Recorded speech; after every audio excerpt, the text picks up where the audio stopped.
Dear Excellencies, dear colleagues, please join us in the conference room. We would like to start with the second day of our conference on international human rights of older persons. I hope you all enjoyed yesterday's dinner. I think we had a delighted evening. It was really great to see you all in such a good mood. We had amazing talks. It was a really good frame, and I'm very happy to see so many of you here today, because I was a bit worried that maybe the good mood of yesterday would delay today's start, but I think we can be very at point.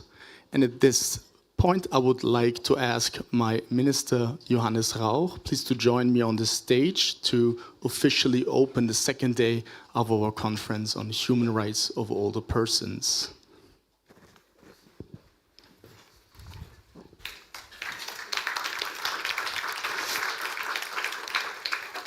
Ja, schönen guten Morgen. A very good morning, ladies and gentlemen. To our guests, to our international guests.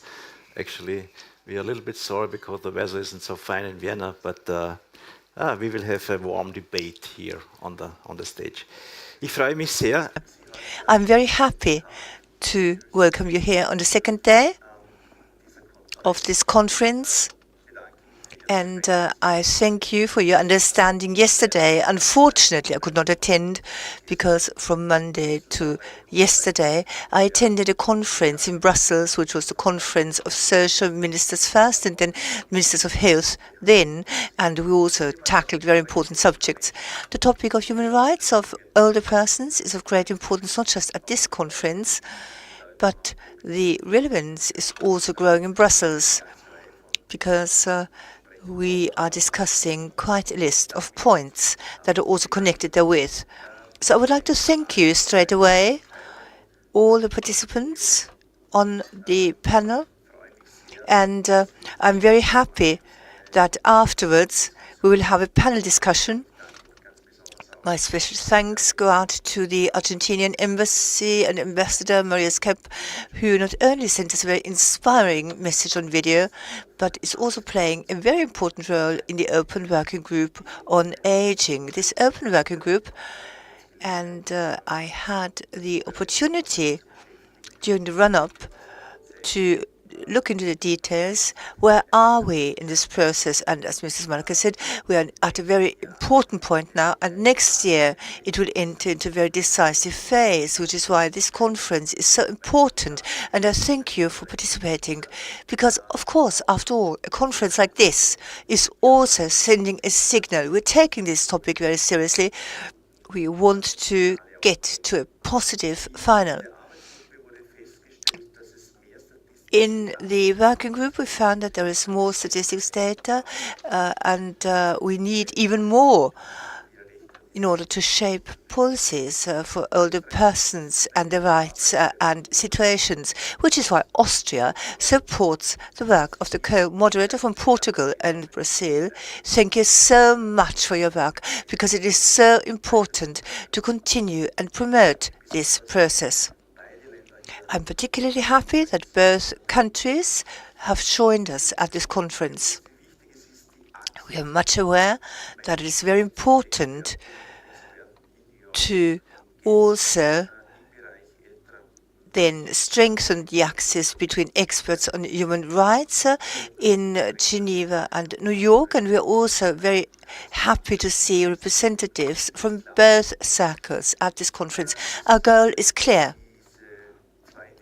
This second international conference on human rights for older persons, which this time again is held in Vienna, is supposed to be a platform for dialogue, an exchange of knowledge, and networking for the civil society, experts, and politically active persons, as well as decision makers, but shall also be a signal that will underline the seriousness of this project, our joint will, and that this process, which has been taking a very long time, is getting further. In this respect, it is a particular honor for me to welcome my colleagues from different countries: Slovenia, the Republic of Moldova, Romania, China, Portugal.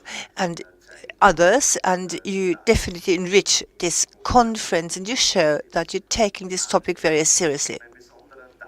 My particular thanks and greetings, however, also go out to Dr. Claudia Mahler. You are the heart and the driving force in this process, and you have been so for many years. Earlier, you told me how long you have been tackling this subject, and you rightfully hope that next year will be a decisive year for starting implementation. I think that you, Mrs. Mahler, deserve a big, big hand from everyone here.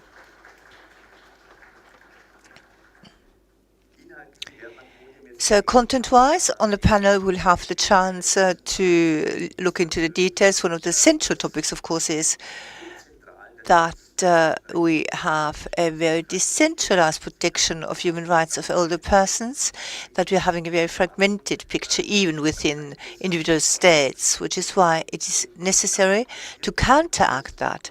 And the updated study by the Office of the High Commissioner for Human Rights on normative gaps confirms this finding. There are normative gaps, and we're very much aware of that in Austria.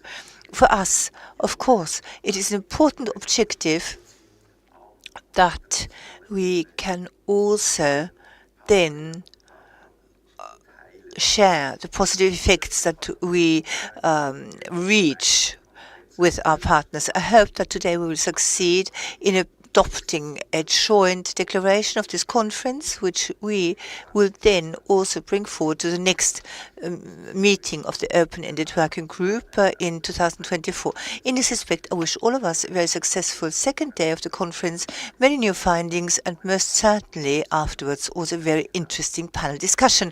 So thank you so much.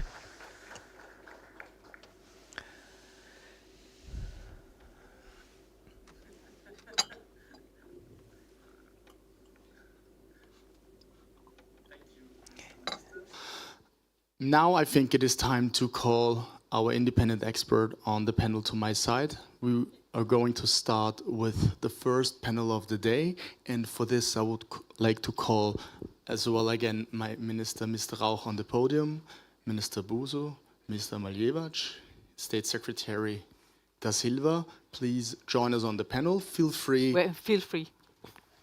to seat where you feel most comfortable. Whoever. Please. And now I would like to give the floor to you, Claudia. Thank you so much. Ladies and gentlemen, excellencies, dear colleagues and friends, it is my pleasure and honor to be here today, and also thanks for the acknowledgement of the work of the independent expert. I'm more than happy to be here today, and as we also heard yesterday already, that digitalization is a new topic which has some positive but also some negative impact on older persons. So in regard of this, I'm more than happy to have these excellencies here with me. We will hear from national context as well from international ideas. As I said in my speech yesterday, I'm really looking forward to a vision how we can change the situation for older persons' human rights and how we can strengthen the situation right now. So let us start. I will introduce each speaker before they start with their input. Every speaker gets his 10 minutes for his input, and then we will start with questions and we open the floor. So, Mr. Rauch, I'm very happy that you're here with me. I think it's, on the one hand, I need to introduce you a little bit, but not as much. Everybody knows you already. You're the Federal Minister of Social Affairs, Healthcare and Consumer Protection in the Republic of Austria since 2022. And you joined the Greens in 1985, and you already have been very vocal as a spokesperson in Vorarlberg, which I know quite well because it's the next country next to my home country, Tyrol. So this is where we also see a kind of connection here. You were also a member of the State Parliament from 2000 to 2014 and the State Councillor for Environmental Protection and Public Transportation from 2014 to 2022. In your role, you are advocating for the expansion of public transport, the promotion of renewable energies and climate protection. These are all topics we already discussed yesterday as new topics and relevant topics for older persons. As a federal minister, you are responsible for the area of social affairs, healthcare and consumer protection. A key part of your agenda is the older generation in Austria. I'm really looking forward to your input. You're having the floor. Thank you so much. Thank you. Let me first say, as the podium shows, we need more women in politics, I guess. You're just 4 men here. Es ist mir natürlich eine besondere Ehre an diesem Panel. Of course, it is a particular joy to me to participate in this panel, and I would like to start by giving you a short overview of how we in Austria try to make politics for older persons. And we are having a long and good tradition in that, a long and social development, how we are shaping it. In 1998,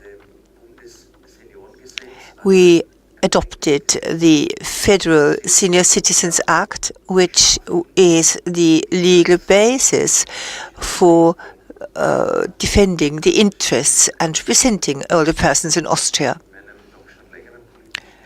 In my long political life, I have gained one experience. If things are considered really relevant and must be promoted, we take two things: a legal basis and the necessary budget for this legal basis so that we can also implement it.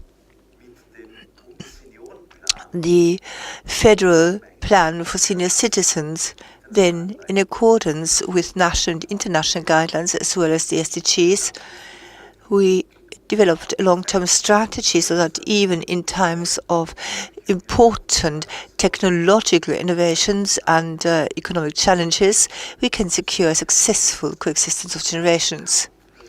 We understood that protecting human rights has no age limits.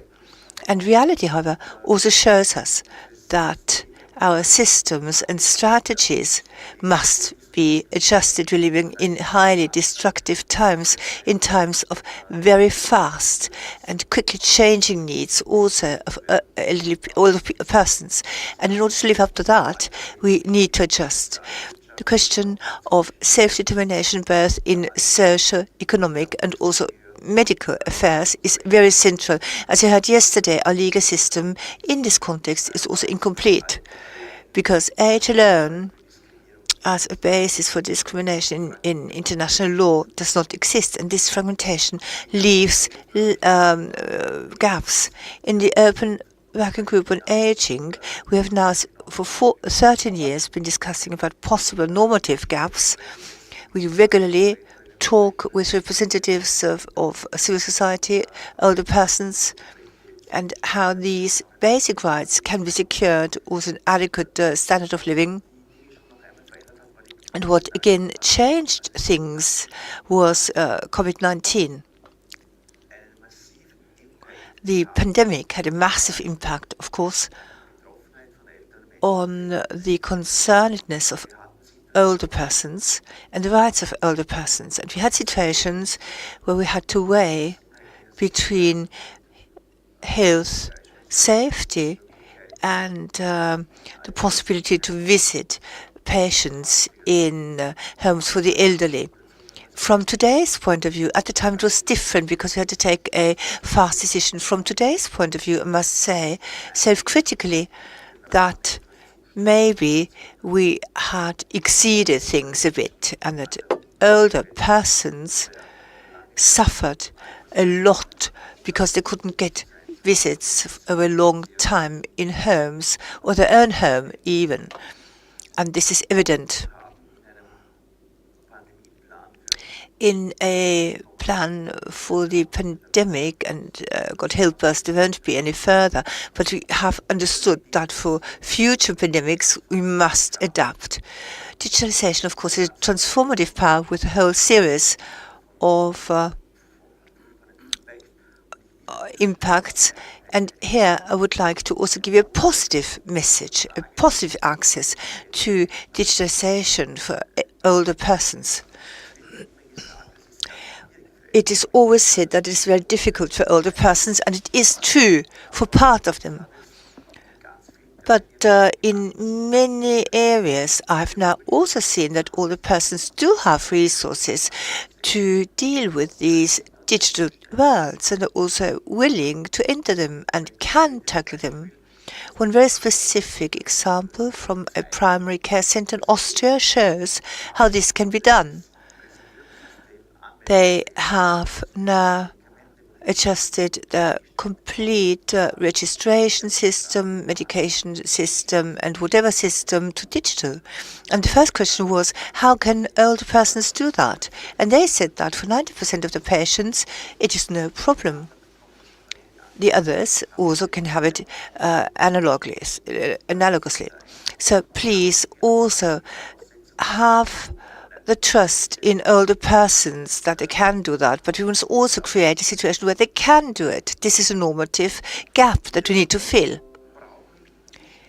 We take the voice of older persons, we must still then invest even more in participative processes. And participation means that we do not just have a panel once a year where older persons can also then say something, but participation means that we have a continuous participation of older people also in legislative processes and in shaping normative rules and political everyday work. Everything else is not for real. And this was also a hot topic for people with handicaps, but then in the end we managed to also implement that successfully. We are, and I would like to close on that, we are facing a major challenge because logically, and we know that, older or old persons are affected more massively by climate change than younger people. This means that our cities, which get very hot in the summer, need a new axis, a new way of thinking, also when we need to adjust to climate change. We need to provide possibilities where they can also go to cool spaces. We need an obligatory support for older persons also in their settings in order to also be able to act prophylactically. We do have this disbalance once again between the global north and the global south, because this inequality is quite evident and has been so for many decades. We know that. And in many respects, we're living at the costs of the global south. And this disparity shows in the living worlds of older persons in the global south. And they're facing growing difficulties anyway. So this also is a question of justice between the north and the south. I'm very happy that now we're taking steps at this conference to also then adopt a declaration to further boost this process. And I hope that we can then shape and sharpen awareness of what that means and how necessary it is to focus on that. And then I would like to close here and now. Already mentioned a couple of, I think, very important issues. For example, that we also need to have the budget for the implementation. I think this is also one of the key messages. It must also be a priority for the budgetary issues. And you also already mentioned the COVID pandemic as a kind of, where we saw the proof that there are, on the one hand, older persons are left behind and did not get the support they needed. They were isolated, and it's also good that what you already showed is that you are planning for the, hopefully we are not getting it, but for the next pandemic, which is, from my perspective, also a very forward-looking step. as well as participation, regular participation of all the persons might be a huge changer in the debate for all of us.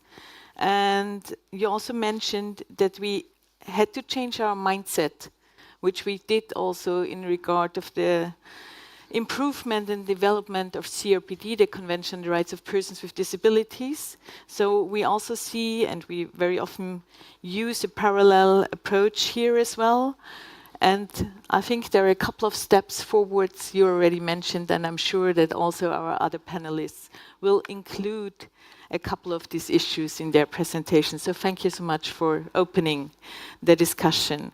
We now go to the Global South in a way, so we have a really international conference here. I'm very glad that we also have a participant from Brazil as a co-facilitator, but also as a representative of the national government right now. Alessandra de Silva is a gerontologist, also a professor at the Federal University of Sao Paulo, Brazil. You already had made your PhD in gerontology, which is also a very important topic for all of us. And you did this in Spain, so you also can include all your ideas from, I guess, from the Spanish national approach. You're also a coordinator for the Center of Studies and Research in Aging and the editor-in-chief of the Brazilian Journal of Gerontology. You already have 20 years of experience in the field of gerontology, and I'm sure this is also why you're so passionate about the topic. I really like to discuss with you all the different topics as well, and I'm looking forward to hear from you as a member of the government, how the situation is right now in Brazil and what you want to share with us from the Brazilian perspective. Thank you so much for being with us. Claudia. The floor is yours. Nice to meet you again, Claudia. Good morning. I would like to thank you, the government of Austria, for hosting and organization such an important event and for the promotion and protection of the human rights of older persons. Madam independent experts, ladies and gentlemen, in dealing with the protection of the human rights of older persons from the perspective of a country in the global south like Brazil, I would like to propose a few questions to guide this presentation. Firstly, I should be recognized that we are dealing with the fragmentation of human rights and the public policy and the older people. I wonder if this fragmentation is a consequence of the various ways in which ageism manifests itself. The fragmentation of human rights can be seen as a consequence of fragmentation of the means of production. This is a process that seeks to optimize costs and decrease productivity to the detriment of the protection and guarantees of human rights and good coexistence between generations. My next question is whether our legal frameworks are capable to reduce the distance created by this process of fragmentation. In Brazil, we have a federal constitution that guarantees equal rights. These are rights granted not only to Brazilian nationals, but also anyone who chooses my country as a country of residence. These constitutional guidelines are complete by the National Policy for Older Person, which will be 30 years old in 2024, as well as the Institute of Older Persons, Brazil, men's law protecting the human rights of this population, which is 20 years old in 2023. We also have the Inter-American Convention of Human Rights of Older Persons, which, although not yet ratified, but by Brazil, guides the formulation of public policies aimed to reducing the distance between the various social groups of older people.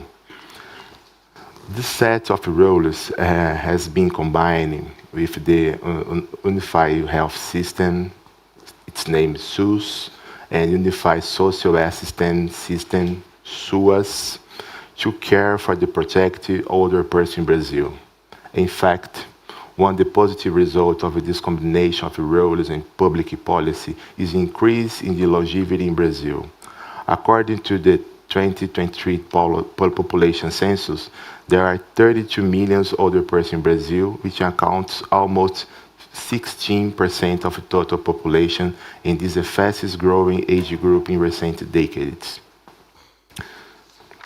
Therefore, the process of fragmentation is reduced when public policies enable longevity through programs, projects, and other actions.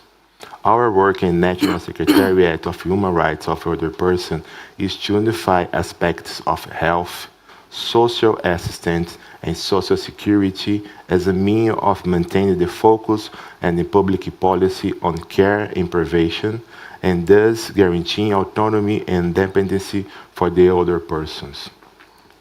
By reducing immediate demands of the health system, which overburns the public budget, and focus in prevention, it is possible to envision increased longevity with quality of life, reflecting greater participation by the people in the social, economic, political, and cultural spheres.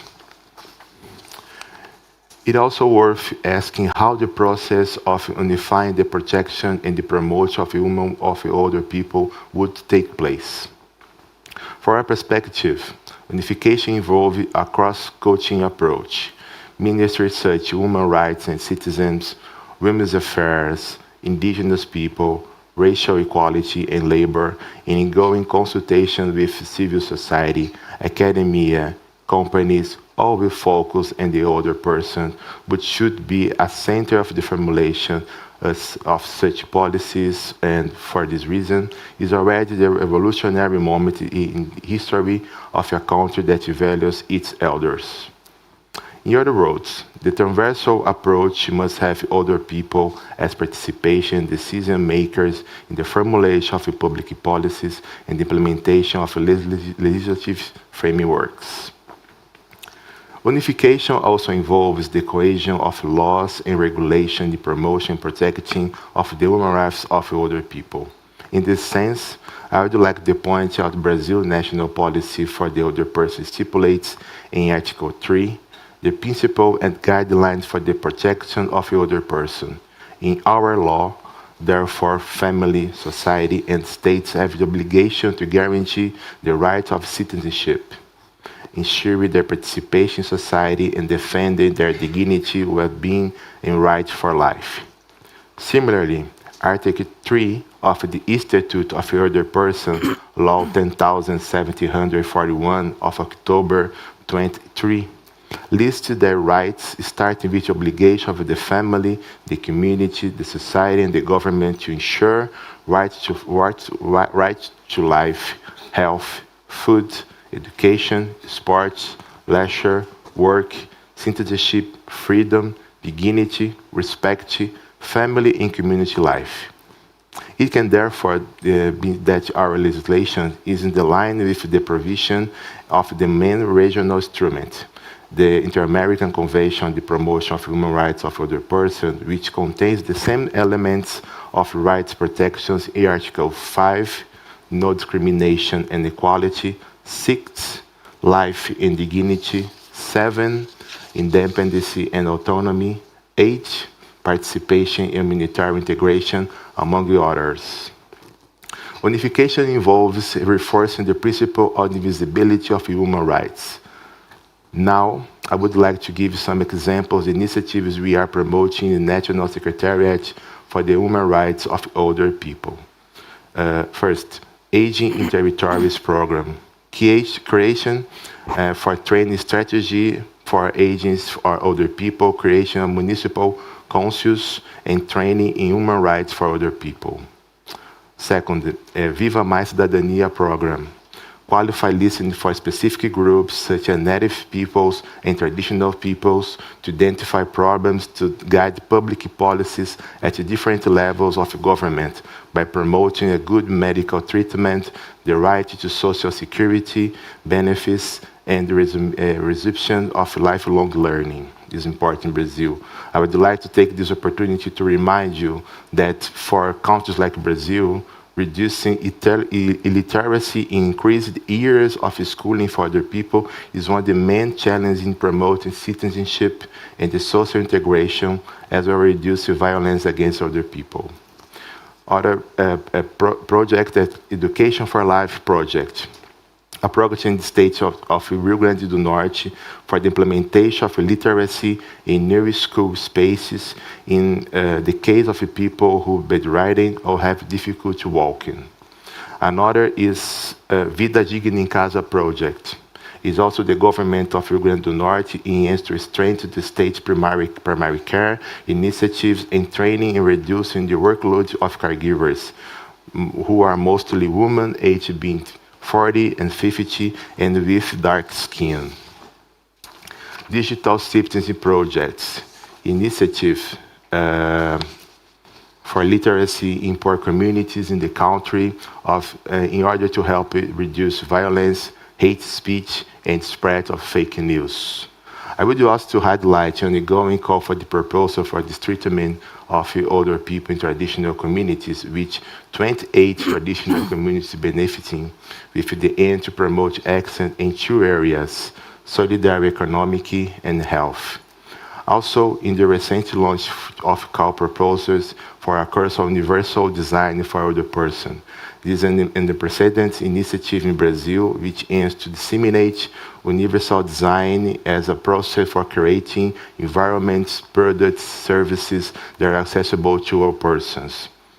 I therefore believe there is the room for reflection on international conventions, but above all, the implementation of policies that effectively reflect the unification component I have been discussing. In this context, I would like to highlight the issues of economic fragility and the promotion of social equality, which are the center to countries like Brazil.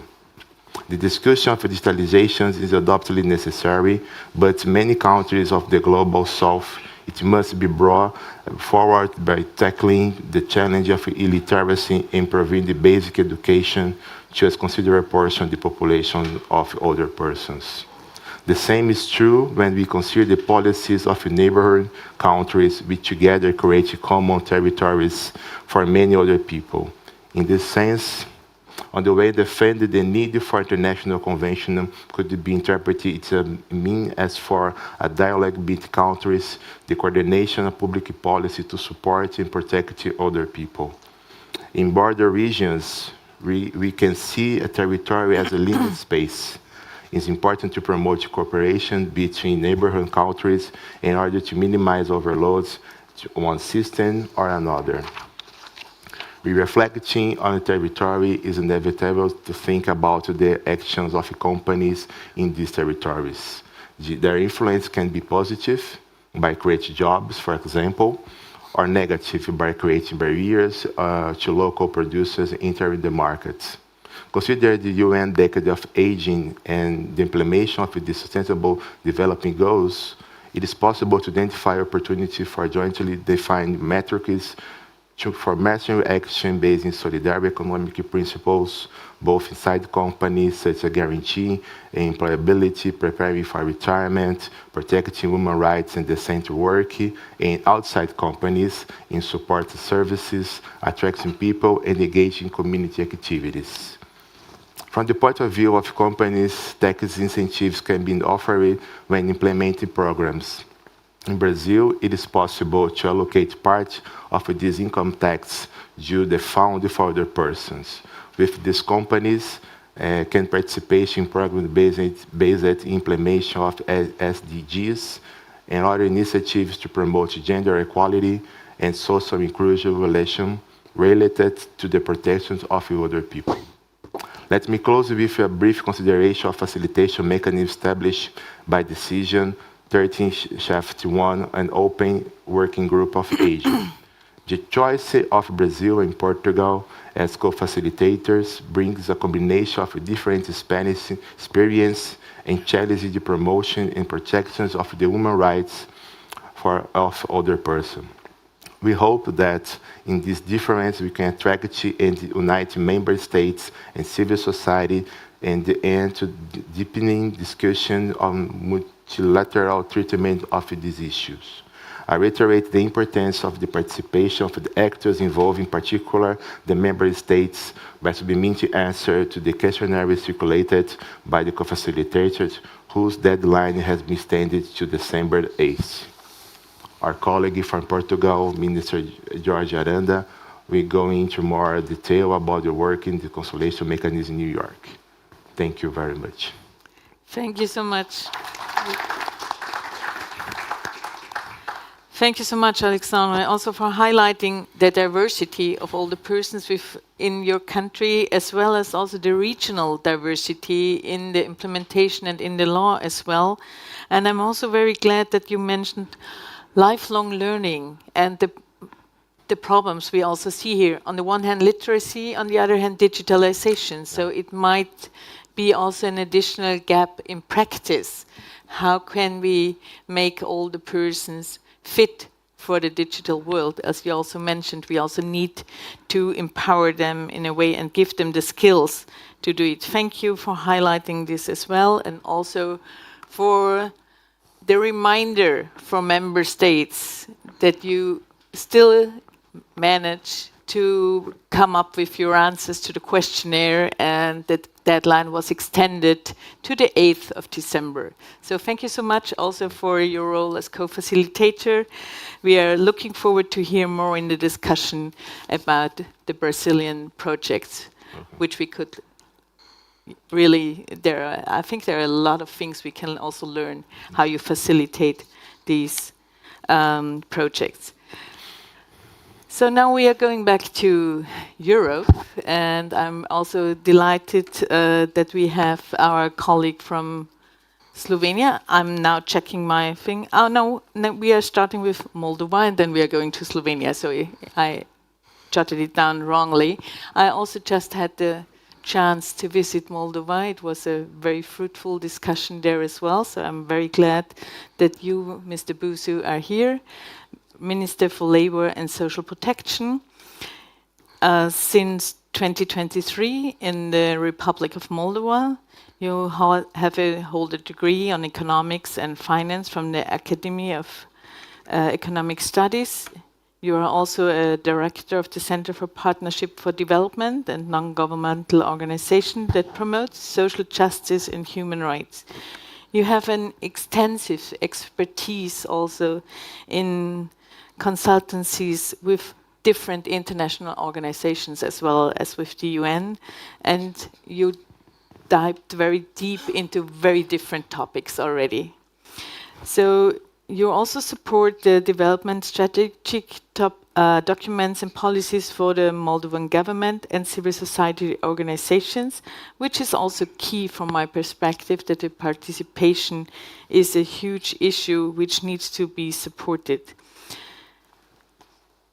You also provided technical assistance and capacity building for various stakeholders, like gender mainstreaming, advocacy, and participatory planning. So I'm really looking forward to your input. Mr. Busu, you have the floor. Thank you. It's such a pleasure and honor to be with you today on this panel. Dear Minister, thank you for inviting me today to speak to you. You know, I became a minister in January of this year, and I always thought of myself as a technocrat, you know, as a consultant. Every problem is technical. You need to find a solution, implement it. But today I want to speak to you from the other perspective as a minister. And I think most often when we talk about the digitalization, we treat it as a technical issue, but I think it's as much as political as technical, even more so. And I think there are three issues that I want to touch today, and these are born out of my frustration as a minister when I engage on this topic, when we talk about digital and aging and digital to benefit the older people in my country, and I think in all the countries. And I think the first issue is that whenever we you know, in every country now, we have digital transformation strategies, programs, And whenever I engage with my colleagues from the ministry, who have the digital portfolio, I understand that they start these documents from wrong assumptions. And the wrong assumption is that everybody's on internet, everybody has access to internet. And I always try to point out the fact that, for instance, in Moldova, only about a third of people aged 60 plus have access to internet. And when you try to understand why older people don't have access to internet, basically there are three structural issues, right? So first is lack of skills. Two, lack of devices. Older people don't have devices like tablets, telephones. And the third one is the data that you need to have. It costs money, and when you have a little disposable income, you have to prioritize food, heating, housing, and very few of the older people have any disposable income to pay for the internet. And this wrong assumption translates into, in a way, when you budget this policy, they don't take this cost as a cost of implementing the digital transformation program, right? Because if you want to get all the older people online, you need investments. You need to kind of lay the pipework, right? You need to buy devices. You need to invest in skill development. You need to find ways to subsidize the data, the traffic of the data, right? And we're having this back and forth discussion, is this a part of the cost, why, and so. So I think that's the first political issue. We have wrong assumption. In Moldova, we had different good initiatives. For instance, we mobilized young people to act as facilitators, to engage with older persons, to help them to develop their basic digital skills. But the question now for us is, how can we expand it? This fall, for instance, we piloted a University for Seniors project. One of the courses was on the digital skills, and we had a lot of interest. But the question is, can we get it from 100 people to 25,000? And I think the political imperative here is to say, if a country wants to leapfrog in terms of digital transformation, every government needs to consider that these are the cost of doing business. You cannot assume that everybody is online, and you need to have this ex-ante costs baked into the budget. Again, skills, devices, and data. The second issue that I'm a bit frustrated about is that, we have this narrative of digital being overrated, digital being the solution to every problem. To save the world, click here, right? And in the discussion, it's in the social work, in the social care, robots, AI will solve the care crisis, will end poverty, and so forth. And to me, I'm a big promoter of digital transformation, but I think digital is an enhancer, not a kind of a solution as it is, right? And in 2022, the price of energy in Moldova increased by eight times, right? The poverty of people, because of this, the poverty of people 65 plus reached 41%. 41%. Right? So in the government, we put together a targeted program to support households with low-income households, to support so they will be able to afford heating during the winter time.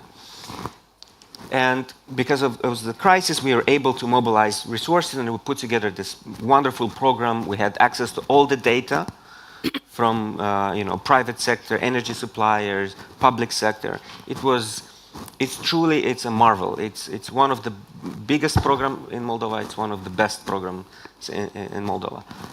And anyone who wanted to get support from the government had to go to a website with the ID number and then the number from their bills. And that's it. It will take, for one person, we measure, we timed it, it will take 5 minutes. That's it.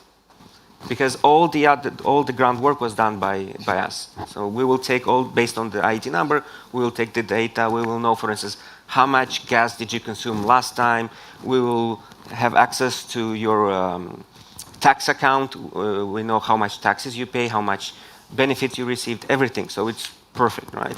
5 minutes.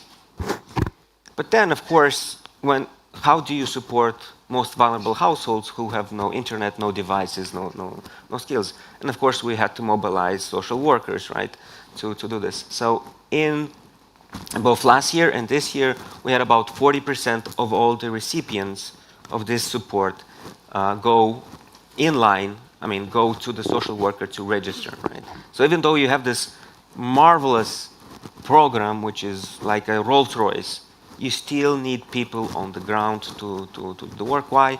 Because there are people who are outside of the digital world, and because we did not have the investments to bring them in. And I think the danger here with this overhype of the digital is that both in public sector, mostly in the social sector, we have this second-tier types of services that governments, because of the limited fiscal space, but also because of this narrative, will invest more into the digital services and will underinvest into the ground services, right? Frontline services.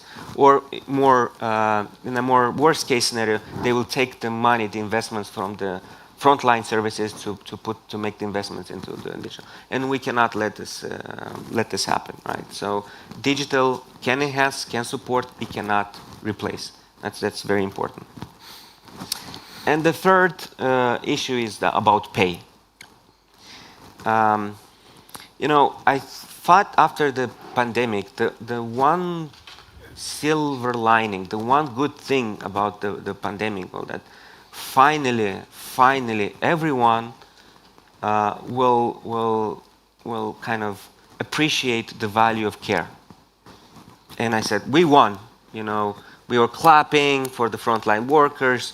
We understood that, in the pandemic, a social worker, healthcare worker is 10, 100, a million times more valuable than a banker, a financier.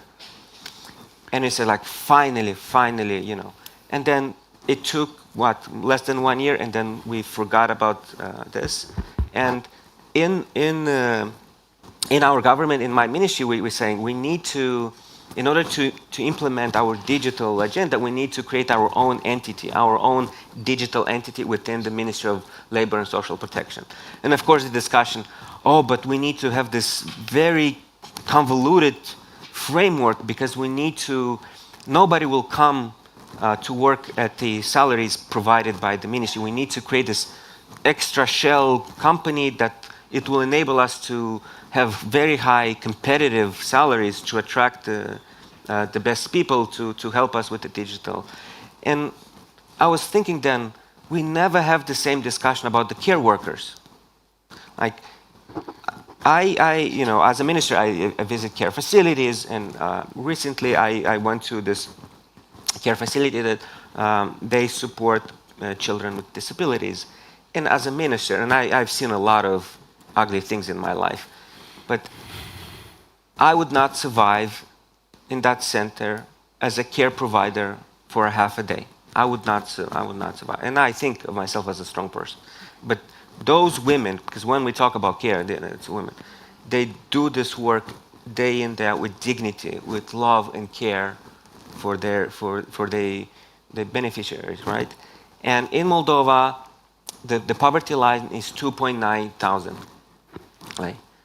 The pay that we provide to those people, it's 6,800, which is mostly more or less the double, the 2.5, the poverty line. This is who we are. This is who we are. This is how messed up the values are in our society. that when we talk about digital and IT professionals, we say we need to create this, this special entity, right? But then when we talk about carers who take care of the most, the people, the most vulnerable people in our society, of those who we love in our households and our families, we never talk about this. And to me, this is wrong, and we should not accept it. And to me, it's not a technical, it's a political issue that we need to put back on the table. Thank you. Thank you so much, Mr. Buse, for your very clear words. Also, what are the practical issues in regard of supporting older persons? It's the digital world, but also the support of the social care workers, the infrastructure, also the missing public funds, and as well as what you also mentioned quite clearly here is the salary of the care workers as well as the social workers. So I think you all already showed us quite clearly that we have a lot of barriers to overcome in practice to ensure the enjoyment of the human rights of all the persons. And it also has something to do with political will, but also with the right funding. And this is why I always come back to priorities. Funding and budgeting has always something to do with priorities. And with this nice remark, we will go to our next dear participant from Slovenia, and I'm really looking forward to also hear from your perspective. Minister Maljevac. Maljevac. I will learn till the end of our discussion. Sorry for mispronunciation. You're graduated from the Faculty of Social Science of the University of Ljubljana in 2012. You studied there, and after your studies, you did voluntary work and contract work for the Communication Engineering Agency Director and Legebitra Information Center, so you also know quite clearly from the practical part how the situation is. You already had a long history in leadership and the creation of national, numerous and international projects in regard of different groups in vulnerable situations. And in 2006, you became Slovenia's representative in the European Union network of ILGA, Europe International Organization, and from 2007 to 2009, you were president of the ICHROP International Youth Organizations. So you already have the life expectancy in your own vita as well as in your professional work. Alongside his work in the NGO sector, you also have been worked in academia and co-authored several scientific articles. From 2022 to 2023, you also served as State Secretary responsible for equal opportunities for family, persons with disabilities and older persons, and deinstitutionalization at the Ministry of Labour, Family, Social Affairs and Equal Opportunities of the Republic of Slovenia. Since 2030, you're the appointed Minister of Solidarity-Based Future, responsible for long-term care, public housing policy and economic democracy. Wow. You have the floor. We are really looking forward to hear from you. Thank you. Yes, thank you. And I'm also really glad to be here. So let me start first with dear Minister Rauch to express sincere gratitude and commendations for the diligent organization of this conference, which highlights the important content of the transformation of the aging society into the longevity society, and for the opportunities provided in its panels and other forums for the exchange of views and ideas. Thank you also for the invitation and opportunity to be able to participate on behalf of the Republic of Slovenia, actually on both sides of the podium. So various parts of Europe are faced with the challenges of population aging. The challenges are similar, and I'm pleased that the competent institutions and political decision makers everywhere agree on the vision, which dictates the general inclusion of older persons, community care for the needs of older persons, and the establishment of other public and accessible systems that enable older persons to live a high quality, healthy, and purposeful life. Due to population aging or longevity, the imminent transition of understanding of old age as a period of deficit and illness into a broader and rights-based approach to aging is slowly coming to the forefront, which I highly commend. We can see that the efforts of experts, civil society, and decision makers are already bearing fruit with regard to the very naming of old age. An important part of the new naming and interpreting the process of age and aging is certainly also digitalization that we are partly discussing already today. Currently, the 21st century is significantly marked by the latter, and although it provides endless new possibilities and opportunities for society, it nevertheless too frequently presents a great challenge for older population. The number of services, systems, and environments which are completely digital is growing. We could hear a bit already today. So life without digitalization is becoming increasingly difficult, and older persons experience difficulties when using digital technologies without the assistance of other people or prior clear instructions. I think this is also not enough.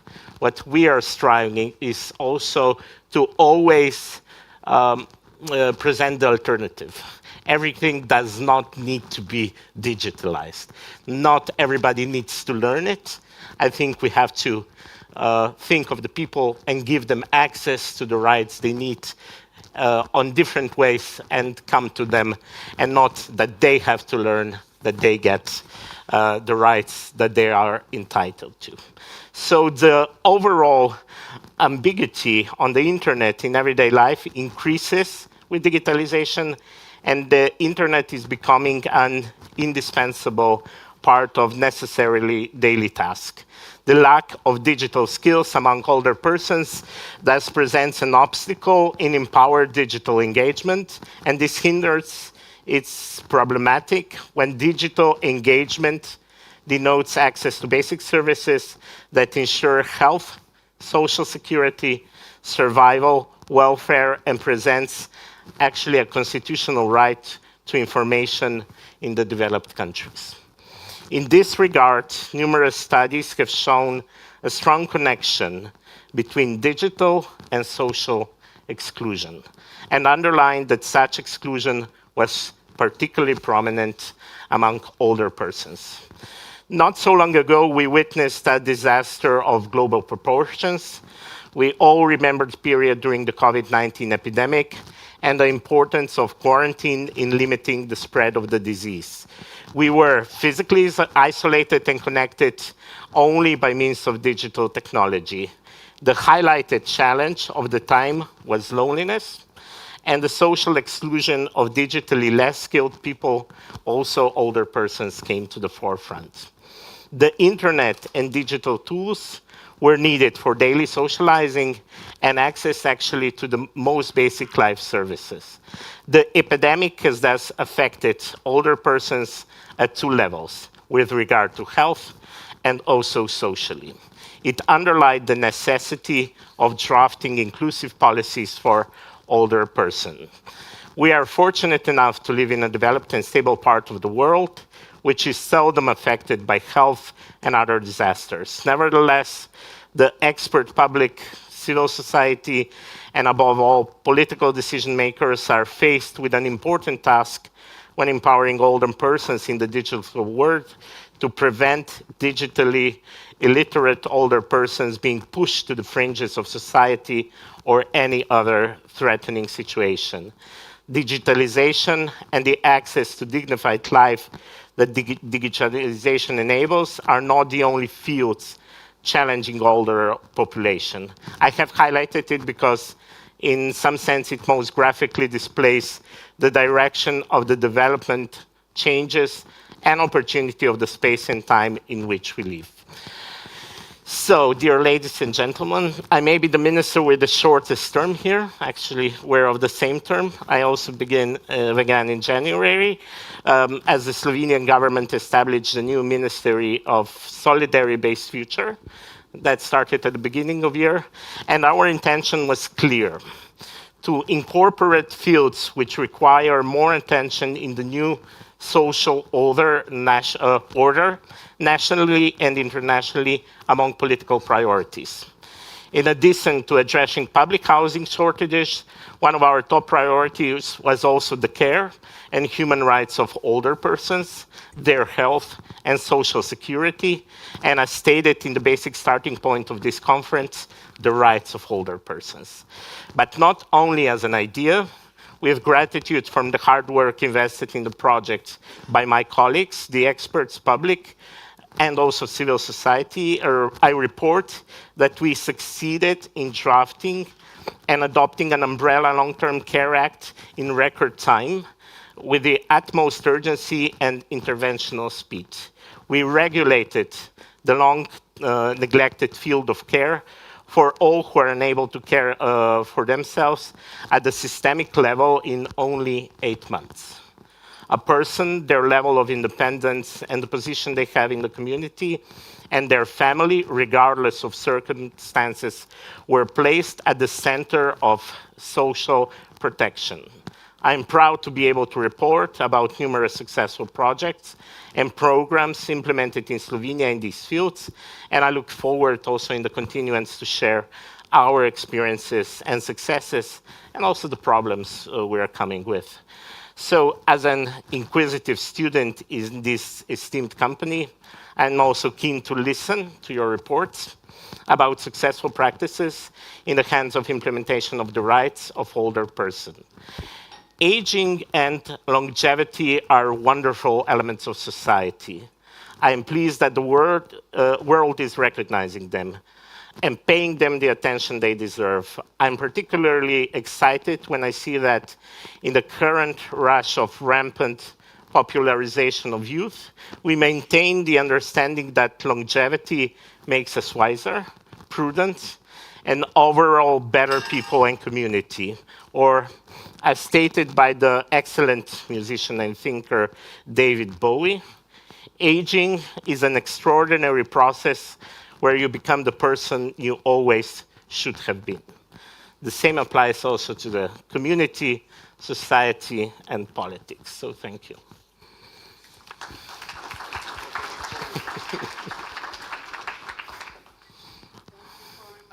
That it's really a process. So we are all in this process. And also, I was more than pleased to hear that the human rights of older persons are already one of your priorities as minister.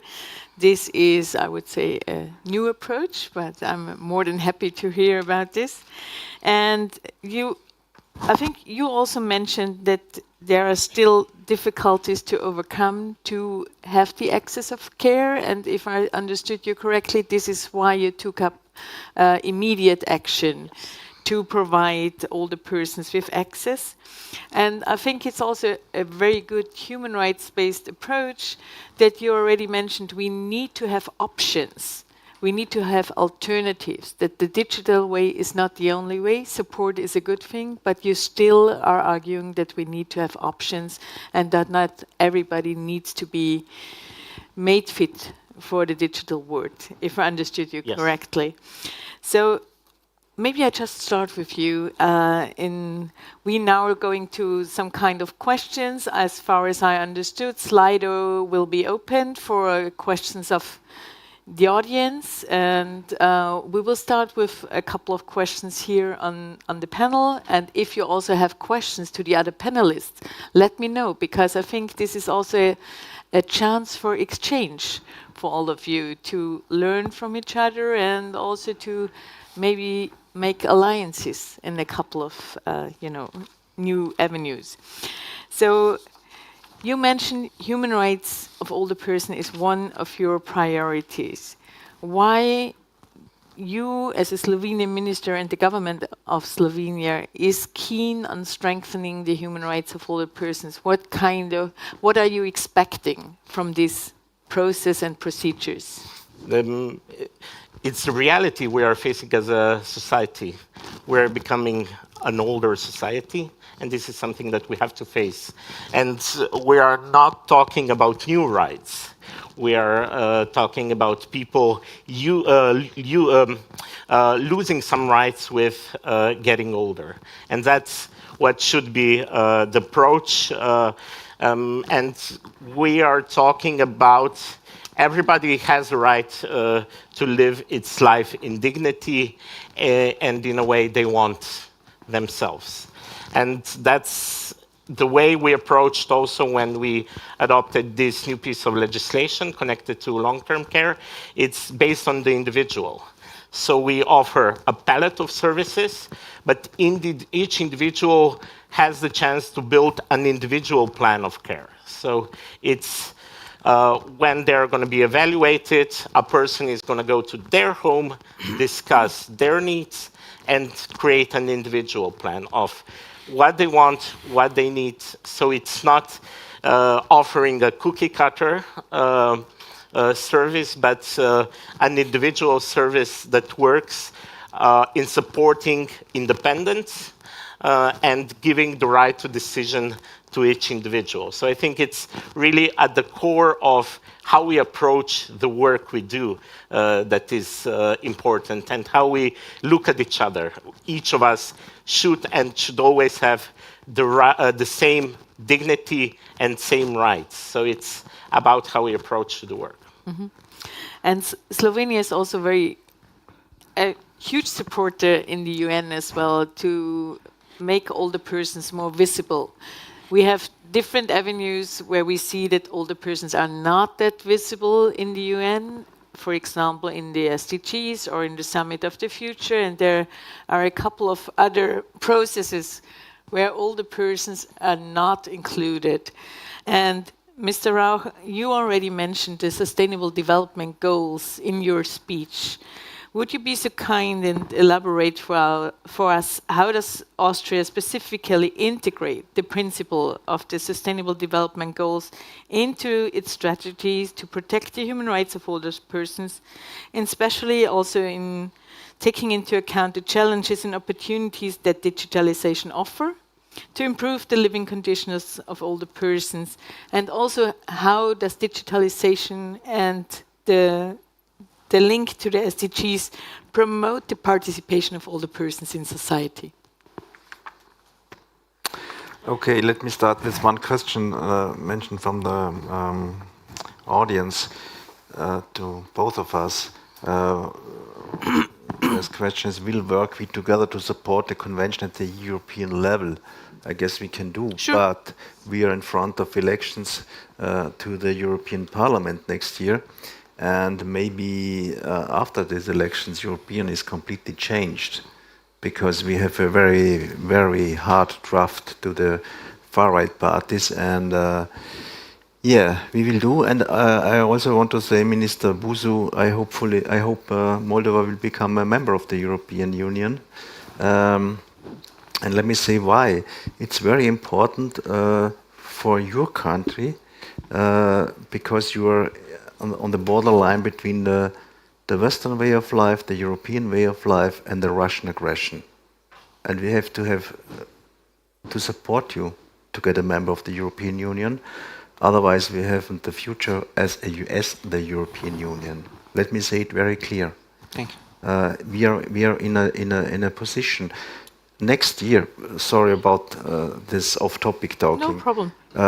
Next year there are elections on the European level for the European Parliament. There are elections in the US, very important, and we are in a situation that we have to save a minimum of solidarity in the European Union, a minimum of solidarity in the world. Otherwise, we are changing to a situation who puts us back to a very horrible world we don't want to live in. And I say it very clear. We are at a point, not only with the climate change, also in the situation of the world and the European Union, that we have to agree, let's do it together. Otherwise, we lose everything. So stop here. We have talked a lot of digitalization, and I was very interested in your speech, because you are completely right. Maybe we have to talk about the right of opt out from the digital world. Maybe, because if you look on a schoolyard, actually, and I compare it with my growing up life 100 years ago. In my school days, we in the schoolyard talking to each other. We are struggling against and so on. And today, if you're looking at a schoolyard, there are a lot of guys, young people. They are not talking to each other. They are communicating with their cell phones, directly sitting in a circle. They are not talking. And I guess we are creating a problem, because we have to create people who are able to talk against not only in the so-called social media, so-called, they are not social, and to be able to solve problems and to start negotiating face-to-face to solve problems. They aren't able to solve problems. So, and for the elderly ones, we should talk about how can we manage it to give them, what do you say, the devices, the access, the support to be able to connect to the digital world, but also let us talk about the resources they have in the analog world. They grow up in the analog world. They have a lot of competences.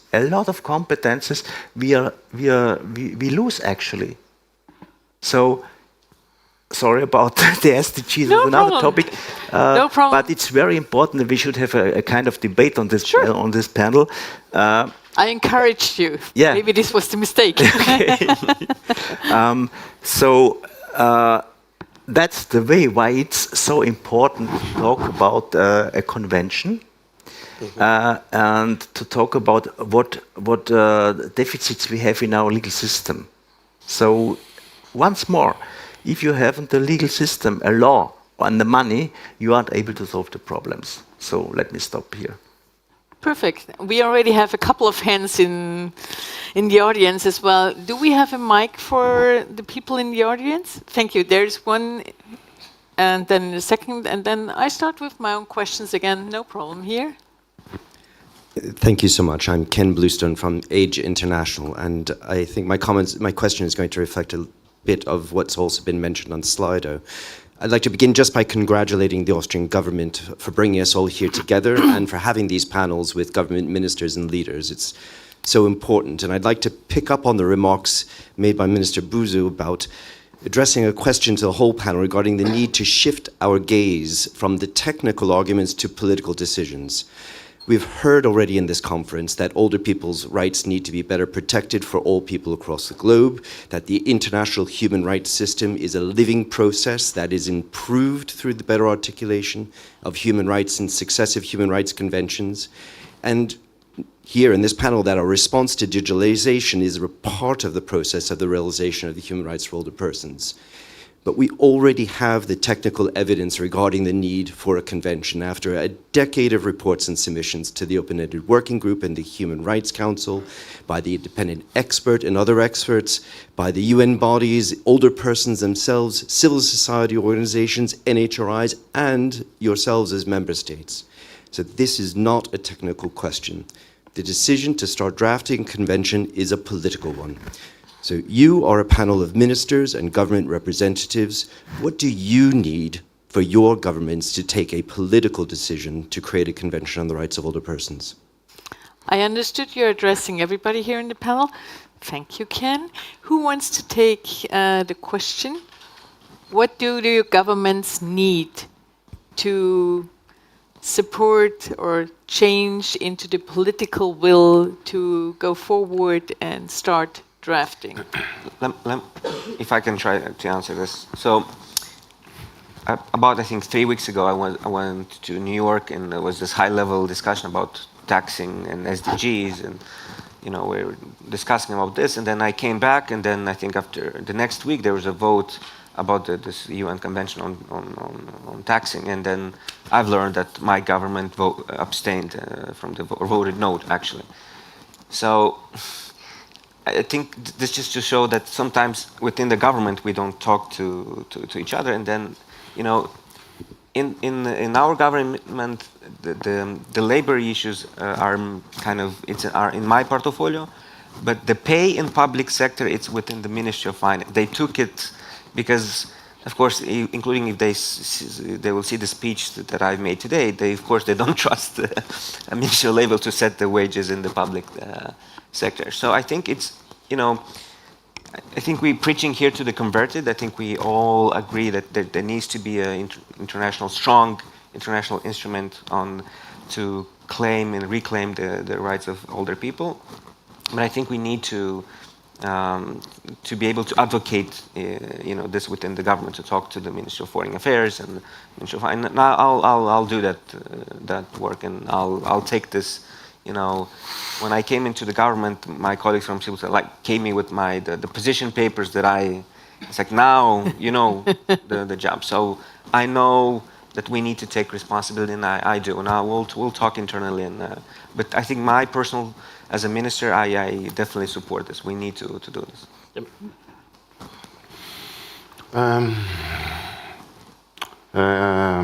In my perspective, it's important to consider the urgency of the several aspects like COVID-19, the poverty, and to understand how the aging process it's happen in the countries, consider the economic, historic, political moment,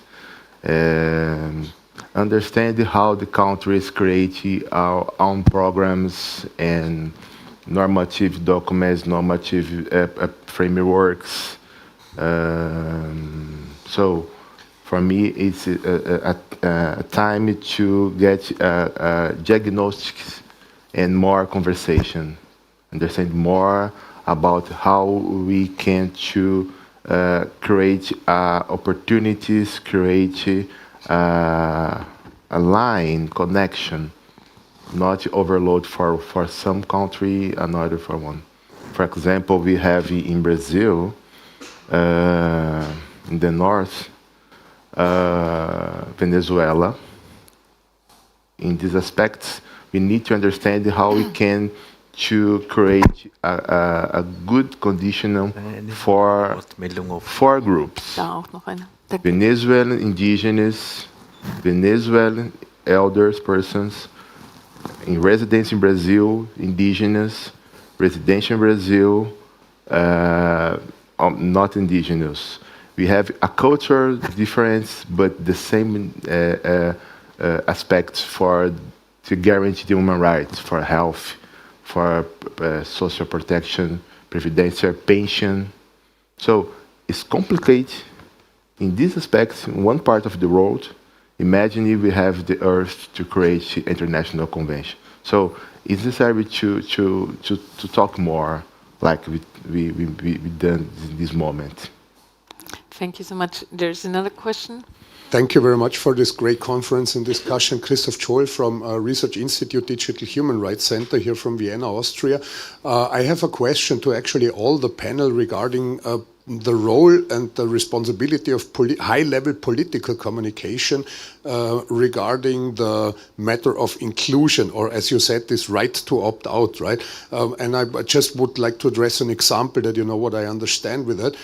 When the pandemic began in the beginning of 2022, the Red Cross of Austria developed as one of the first ones the so-called COVID-19 contact tracing app or warning app, the Stop Corona app it was called here, and the Austrian Red Cross was one of the first ones. I was back then in the role of the data protection officer from the Austrian Red Cross, and we did a due process we developed with a stakeholder process and privacy, or we called it human dignity by design. Actually one of the best apps in this time in the world that you can have for that, right? And at the same time, it was a success, because at the same time when we developed the app, we had high-level communication of the president of the Austrian parliament, of the federal chancellery and so on, who claimed that this app is such a good idea, we should make it mandatory in order to allow people to go shopping. Yeah?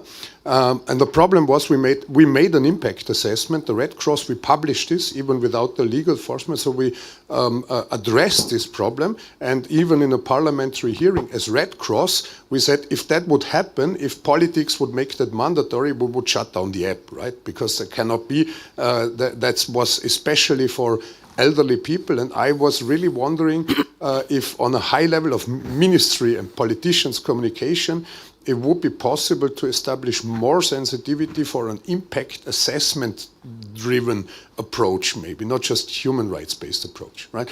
And sorry, just one remark. Do you know, that's another topic, that a lot of activity is done from UNODC in the so-called Education for Justice program, and is there also some interlinkage on UN level? Thank you very much. Thank you so much. Who wants to answer this question here at the panel? Does anybody want to?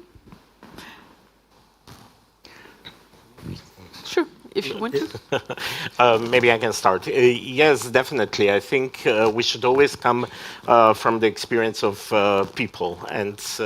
But I'm going to be honest. When you work as a politician, sometimes you hear something and you think, oh, that's a good idea. And you don't look necessarily enough what's actually behind it. So I think it's cases like this, and I think COVID-19 learned us a lot, not just this, of really sometimes it's good to slow down, think, and look at the broader picture, what is going to be the effect.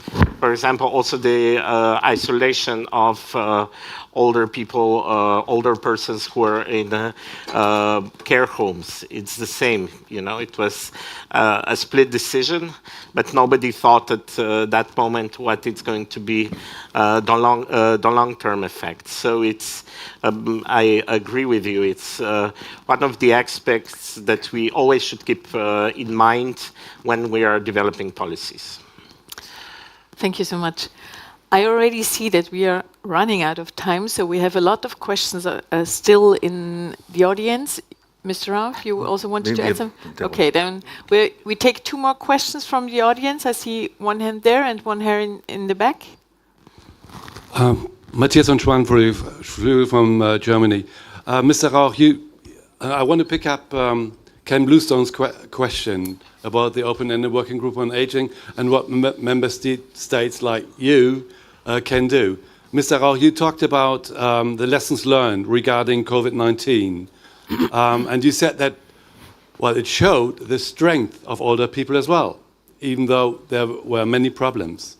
But I think it shows very clearly that we need something like a convention, because just an example, in Germany we had a very tense discussion, started off by the former German president of the German Bundestag, and he's something like 82 years old, and he said, being asked to compare the restrictions for families and older people, and he was asked, well, what do you think from your perspective as an older person?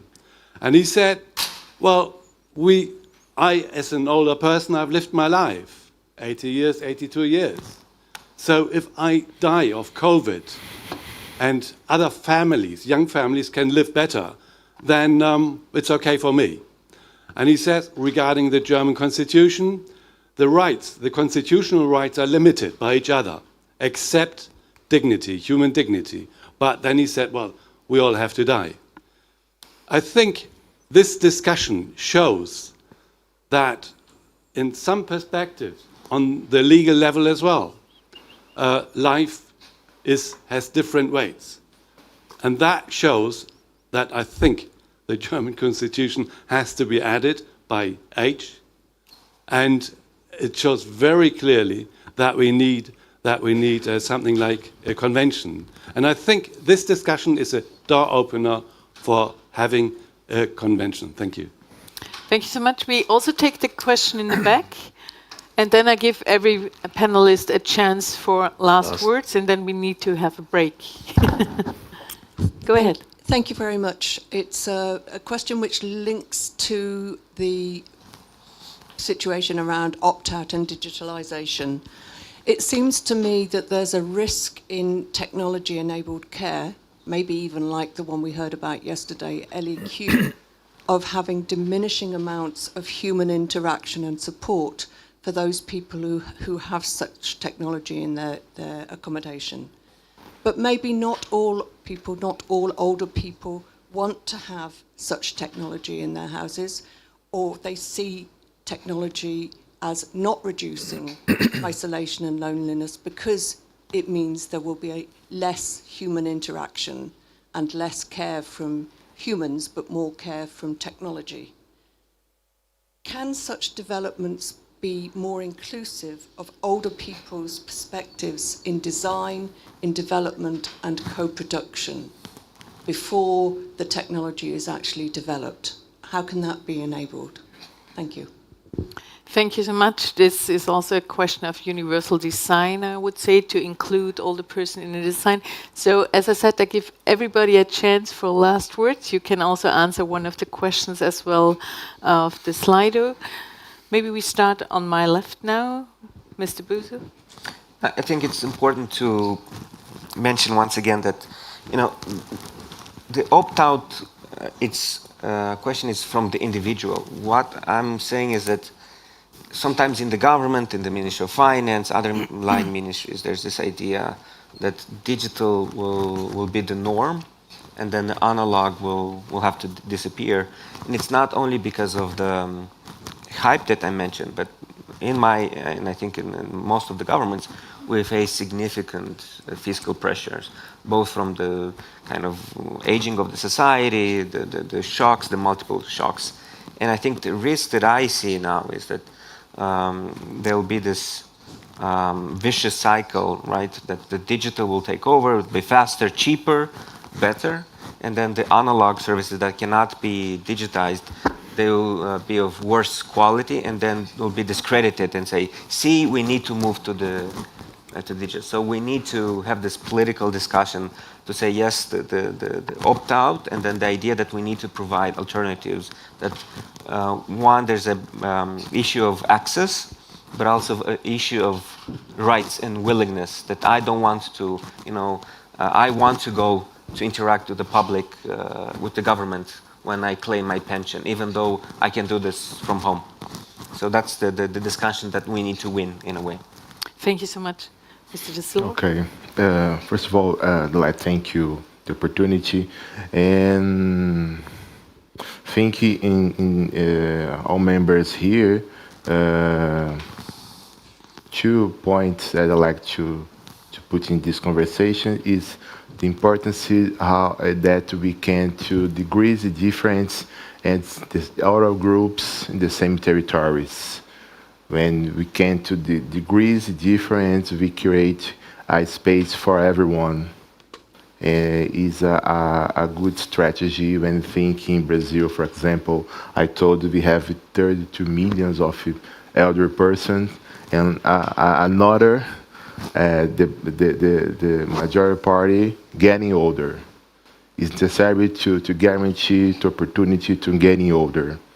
And so when we think the universal design is opportunity to think about digitalization, to think about accessibility, to think about education, to think about labor. So it's important to guarantee the how said Simon, this is a pleasure to see the aging process in our countries. Okay. Thank you so much, Mr. Rauch. Thank you for the opportunity. Thank you for the German intervention.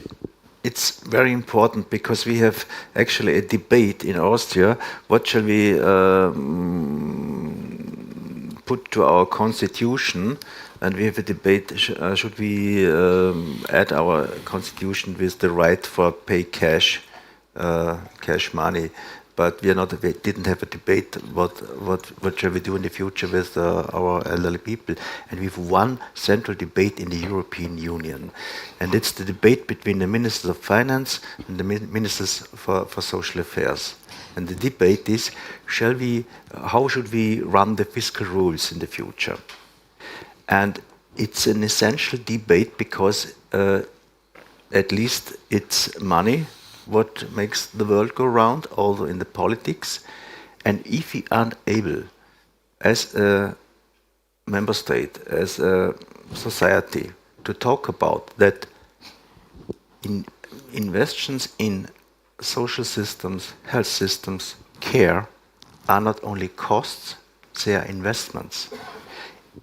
When we are building railways and streets and bridges, we are always talking about good money, investment. And anyway, when we are talking about social system, healthcare, and so on, we are talking about costs. They are not costs, they are investments. And we have to talk about investments in our society. Although in the rights of the elder people, it's an investment. We have one time a year a debate about the pension system in Austria because we have to put an additional money to the pension system, and everybody's, we have to spend billions and billions in the system, not talking about that this money was spent even to the economy. No one talks about it. So it's a completely stupid debate, and we have to change the mindset. We have to change the mindset. Also, if it run for a convention, because we have the convention on the rights of people with disabilities, and it's a contract. A convention is a contract, and we have to do things, not probably in a few years or when other problems are solved. We have to do it. We have to run for it. We have deficits in the education system and so. So yes to a convention, yes for taking the opportunity to come forwards in the next year. And this is one question I want to answer, this opt-out thing. We have an opt-out opportunity in our ELGA system. ELGA is the digital patient document we have in Austria, and you can opt out. If you didn't want that your health data are stored or spent to the European health data space or so on, we have an opt-out system. 3% of the persons opt out. So I guess we need these opt-out opportunities because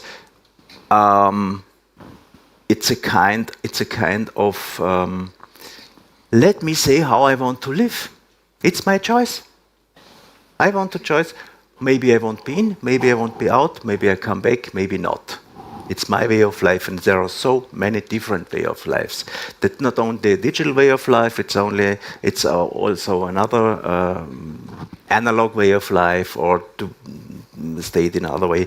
This is the opt-out option, and we fight actually in the debate of the European health data space for the right to opt out. So let me stop here. Thank you so much.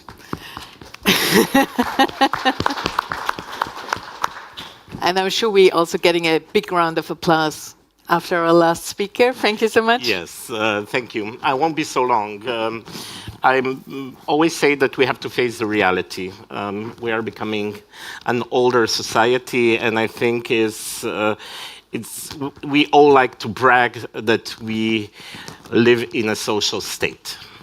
and we all like to have a social state. And I think how we are going to be able to integrate even better older persons in our society and what our approaches are going to be is going to show if we are still going to be a social state or not. I think it's that final pillar of it, and I agree, we should never discuss about costs, because it's not about that, it's about dignity of life.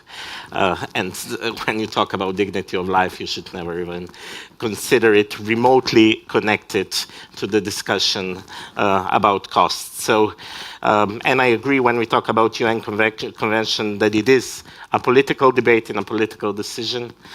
So I am happy that Slovenia is strongly standing behind this kind of convention. And I think we need it. I think we're already late in having it. Thank you so much. I think this was a very rich discussion, and I hope that you all managed to have a good cooperation together to our common goal, or my goal, a convention for the rights of older persons. So thank you so much also for your insights, for your national capacity insights. And I think we have 10 to 15 minutes for a break. The right to food and drink. Yes. If it is okay for everyone, I would say we would have 15 minutes of a break, and then we continue with the second panel. And I would like to extend my great gratitude to all the participants here on the panel for your remarkable words. And I see you all later on. Have please some coffee right now, and I see you back exactly at 11:15 here in the room. Thank you. It's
Dear Excellencies, dear colleagues, may I please call you back into the conference room?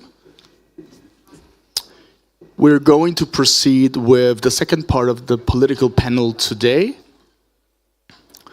Please finish your coffees, your drinks, or maybe bring them with you. You have standing tables, but of course we don't want you to miss any of the coming conversations and discussions and presentations. And having said this, dear Claudia, I would like to hand over the floor to you, and we'll start with the second panel. Thank you. Thank you so much. What we already saw in our first panel is that this is a topic where everybody wants to add something, and everybody has also to add something from the national level. So I was really impressed with all the presentation we already have, and I'm sure that we get much more impressive ideas how the situation is on the national level and also on the international level. Let us start immediately. I would love to introduce our first speaker, Mr. Aranda. It's hard because he also speaks German, so I tend to speak German, but I'm sticking to English. He has been a Portuguese diplomat since 1998. You're currently the Deputy Permanent Representative of Portugal at the UN in New York. So we are really looking forward to hear more also from you as part of the co-facilitators. Previously, you have been a Security Policy Director at the Ministry of Foreign Affairs in Lisbon, and you have been posted before in Copenhagen, Berlin, Warsaw, Helsinki, and the NATO in Brussels.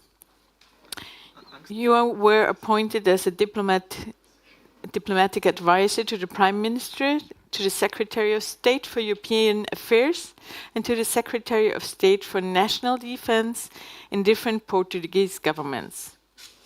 Mr. Aranda, we are really looking forward to your input, and I'm looking forward also to the discussion. The floor is yours. Vielen Dank, liebe Claudia, und erlauben Sie mir... Many thanks, Claudia, and please allow me, first of all, to thank the organizers, not only for the invitation to participate in this important event, but also for your hospitality and the excellent dinner last night at the tavern at the Heurigen also has definitely contributed to our positive exchange. I'm here on behalf of Ambassador Ana Paula Zacarias. She is the permanent representative of Portugal to the United Nations, but she is unfortunately on a sick leave, so she could not be here today with us. But also on her behalf, I would like also to formally accept and thank this invitation by the organizers to be here. This conference is very timely, not just because of the time, the calendar itself, but most of all because of the importance of this subject. And we hope that this conference will be yet another important step towards our common goal of strengthening the protection of human rights of older persons. So I would like to maybe divide my intervention in two parts. In the first part, I would briefly comment on the Portuguese commitment to the respect, the protection, and also the fulfillment of human rights of older persons. And on the second part, I would like to update you, as you wish, on the work that together with Brazil we have been developing as co-facilitators in New York. On Portugal, despite the aging of the Portuguese population, I think it's quite clear that the current older population in Portugal is living not only longer, but also in better conditions than in the past.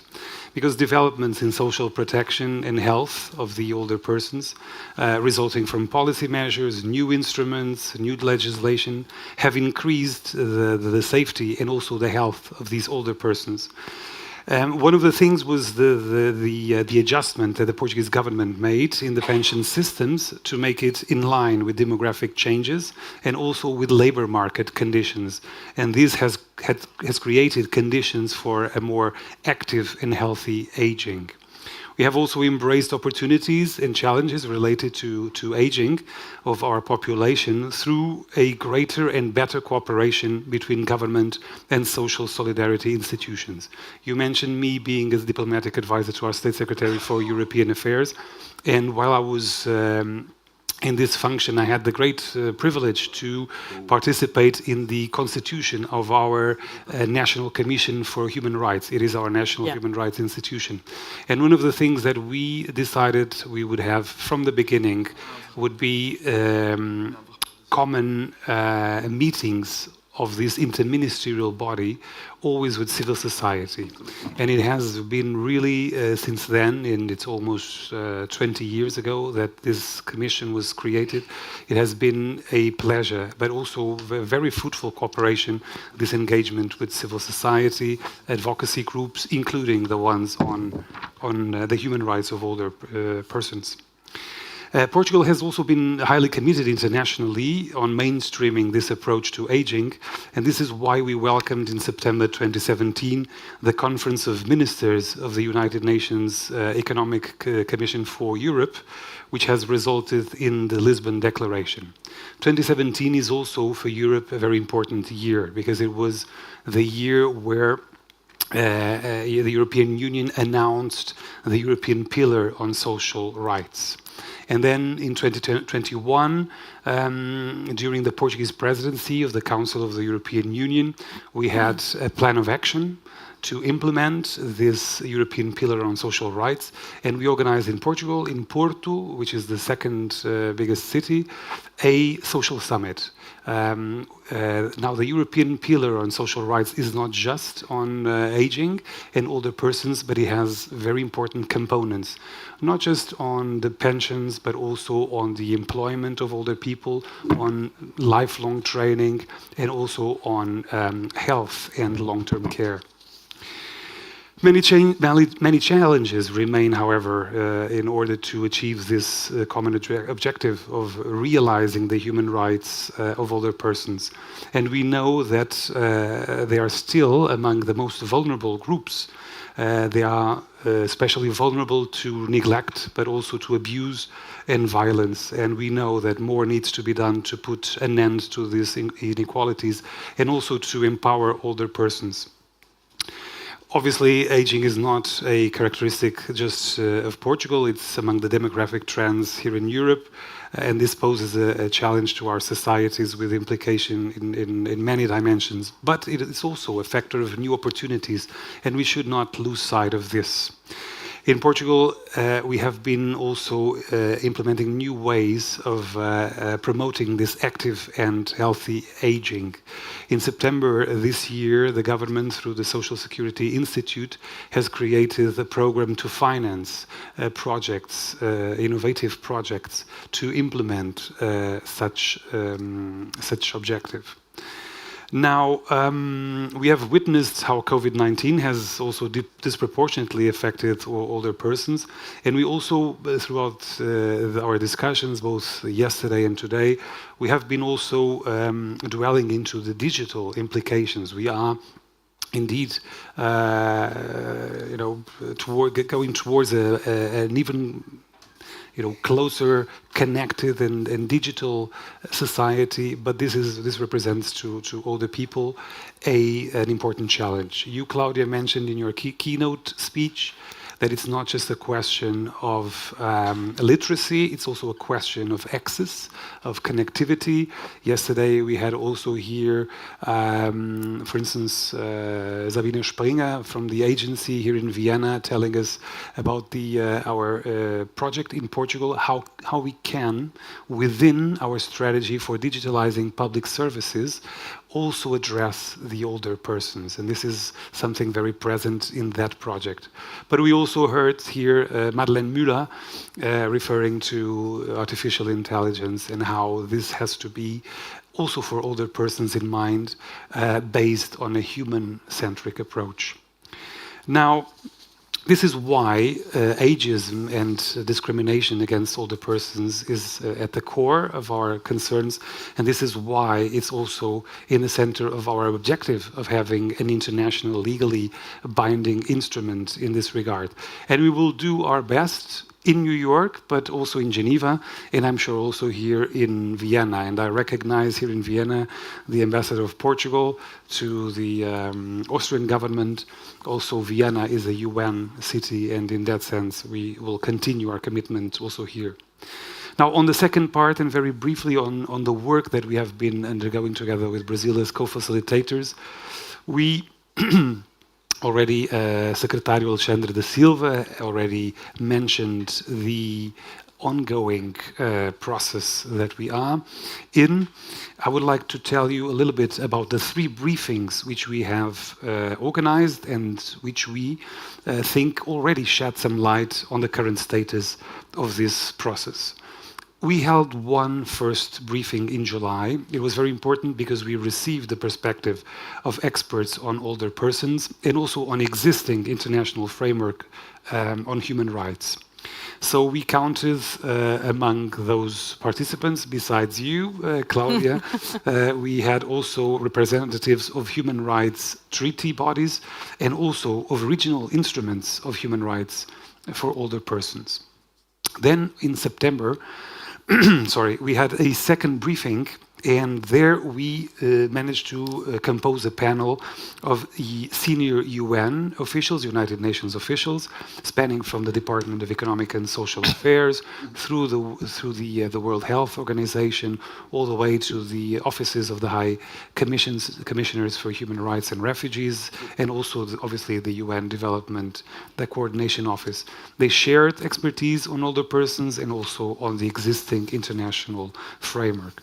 Last but not least, last week we held yet another briefing with the participation of representatives of civil society organizations, such as many of you here today, but also of national human rights institutions and academia from all parts of the world.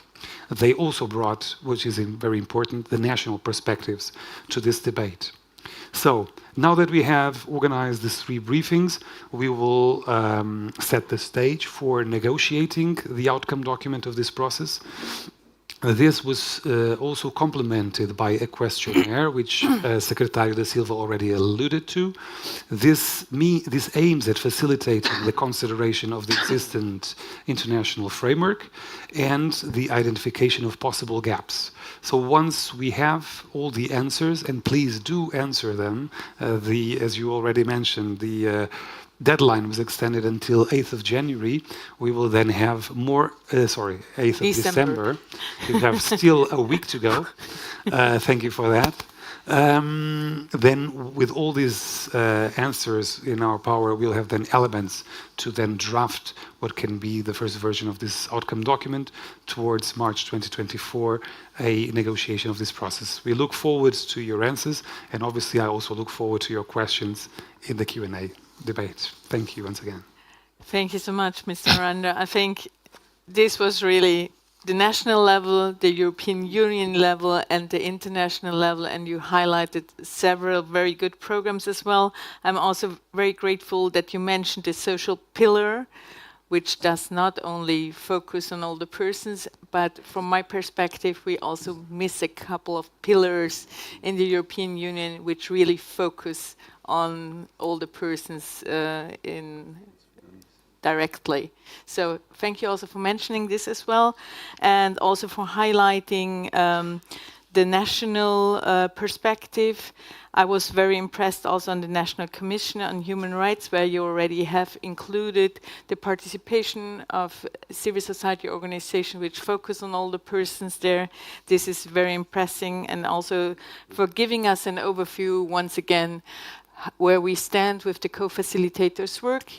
Already that you had these 3 consultation, as well as how the next step it will be, the 0 draft, which will be negotiated afterwards. So we are really looking forward to the next steps. Thank you so much. Without further ado, we go to our Armenian colleagues. Thank you so much also for being with us today. we can welcome Deputy Minister of Labor and Social Affairs of Armenia, Mrs. Stepanyan. Ooh, almost done. Sorry for mispronunciation. You're the Deputy Minister of Labor and Social Affairs of the Republic of Armenia, and you're also head of the Equal Opportunities Department. The department comprises 4 areas that deal with the rights and needs of children, people with disabilities, older persons, and women. You are also in this position since 2022. You have 2020, sorry, yeah. You have extensive training and experience in language education, social work, and entrepreneurship. You studied English and German, so we could have had a German panel here, but I was not aware of this. And you are also a general manager at Event Group LLC, an event manager and marketing company from 2004 to 2020. You also founded and managed a social NGO, Step Forward, which works for the integration of people with disabilities. You are a member of the Public Council of the Minister of Health and the Minister of Labor and Social Affairs, and you are also a member of the Impact Hub in Yerevan as part of the Tsartir Fellowship. I understood you are having a presentation, so the floor is yours. Thank you so much for coming. Thank you very much, Madam Chair, Excellencies, distinguished delegates, ladies and gentlemen. So it's a great honor for me to address my statement on behalf of the delegation of the Republic of Armenia in the International Conference of Human Rights of Older Persons. And nowadays, the world experiences constant evolving, which demands new adjustments and regulatory frameworks in the field of social protection of our older population in order to ensure active, healthy, and dignified aging for them. Today, my presentation will refer mostly to the current situation in Armenia and major aging-related policies and we try to implement in our country. However, first let me highlight the impact of armed conflicts and humanitarian emergencies on the older persons. Recently, as a result of ethnic cleansing against the people of Nagorno-Karabakh, Armenia faced large influx of refugees. Both armed hostilities and the 9 months of inhumane blockade disproportionately harmed vulnerable groups, including older people who were in dire need of medical care, supplies, and nutrition. I just need to... It doesn't work. Can we get support from the technique? Okay. Oh, no. Okay. It works. Thank you. Thank you. Okay. So let me provide an insight into the current situation concerning the rights of older persons in Armenia and the challenges we confront. Armenia, like many nations, is witnessing a demographic shift towards an aging society, and demographic transition presents both opportunities and challenges.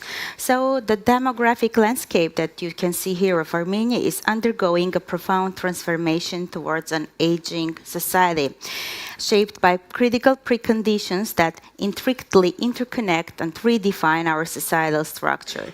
Firstly, the decrease of fertility rates stands as a pivotal factor contributing to the aging trend in Armenia, and the shift reflects global patterns influenced by various societal challenges, including urbanization, improved access to education, healthcare, and evolving family dynamics. Secondly, heightened migration, particularly among our youth, plays a substantial role in shaping our demographic landscape and seeking broader opportunities, access to education, and diverse experiences abroad. The younger generation often migrates.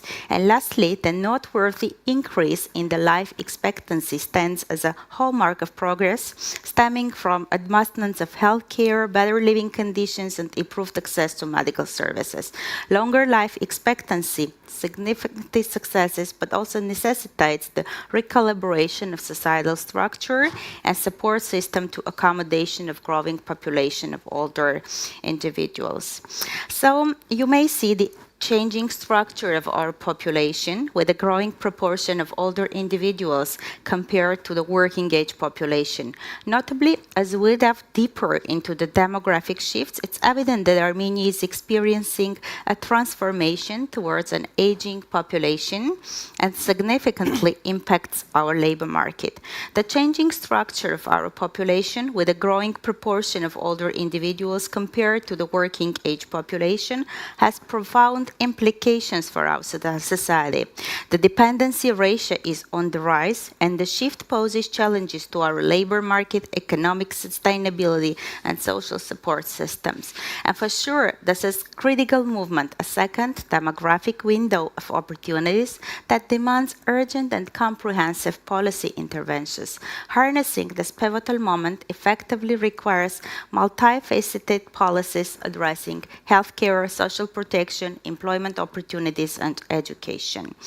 So, in addressing the pressing population challenges, particularly the imminent demographic transitions towards the aging society, Armenia recognized the urgent need for a robust, evidence-based population strategy. To embark on this transformative journey, the Armenian government, with extensive support from the UNFPA Armenian office, initiated the development of comprehensive population strategy. I take pride announcing that the initiative was brought together globally renowned demographic experts, including the Wittgenstein Center for Demography and the Global Human Capital and the Charles University of Prague, under the support of UNFPA, and their expertise and contributions have been instrumental in guiding the development process of the strategy. So the forecast derived from our comprehensive population strategy paints a clear picture of the trajectory ahead. A continued decrease in population accompanied by a notable increase in the life expectancy, as you can see. This forecast underscores the ongoing demographic shift, highlighting the persistent trend of declining population members while projecting the sustained rise in life expectancy. Dear participants, as we dive deeper into the projections derived from our comprehensive population strategy, it is evident that Armenia is experiencing continued shifts in population structure and aging trends. These visuals, which you can see on the following slides, illustrate the persistent patterns of demographic change, showcasing the ongoing evolution towards the aging society. And these graphics provide insights into the changing age distribution, emphasizing again the increasing proportion of older individuals within our population.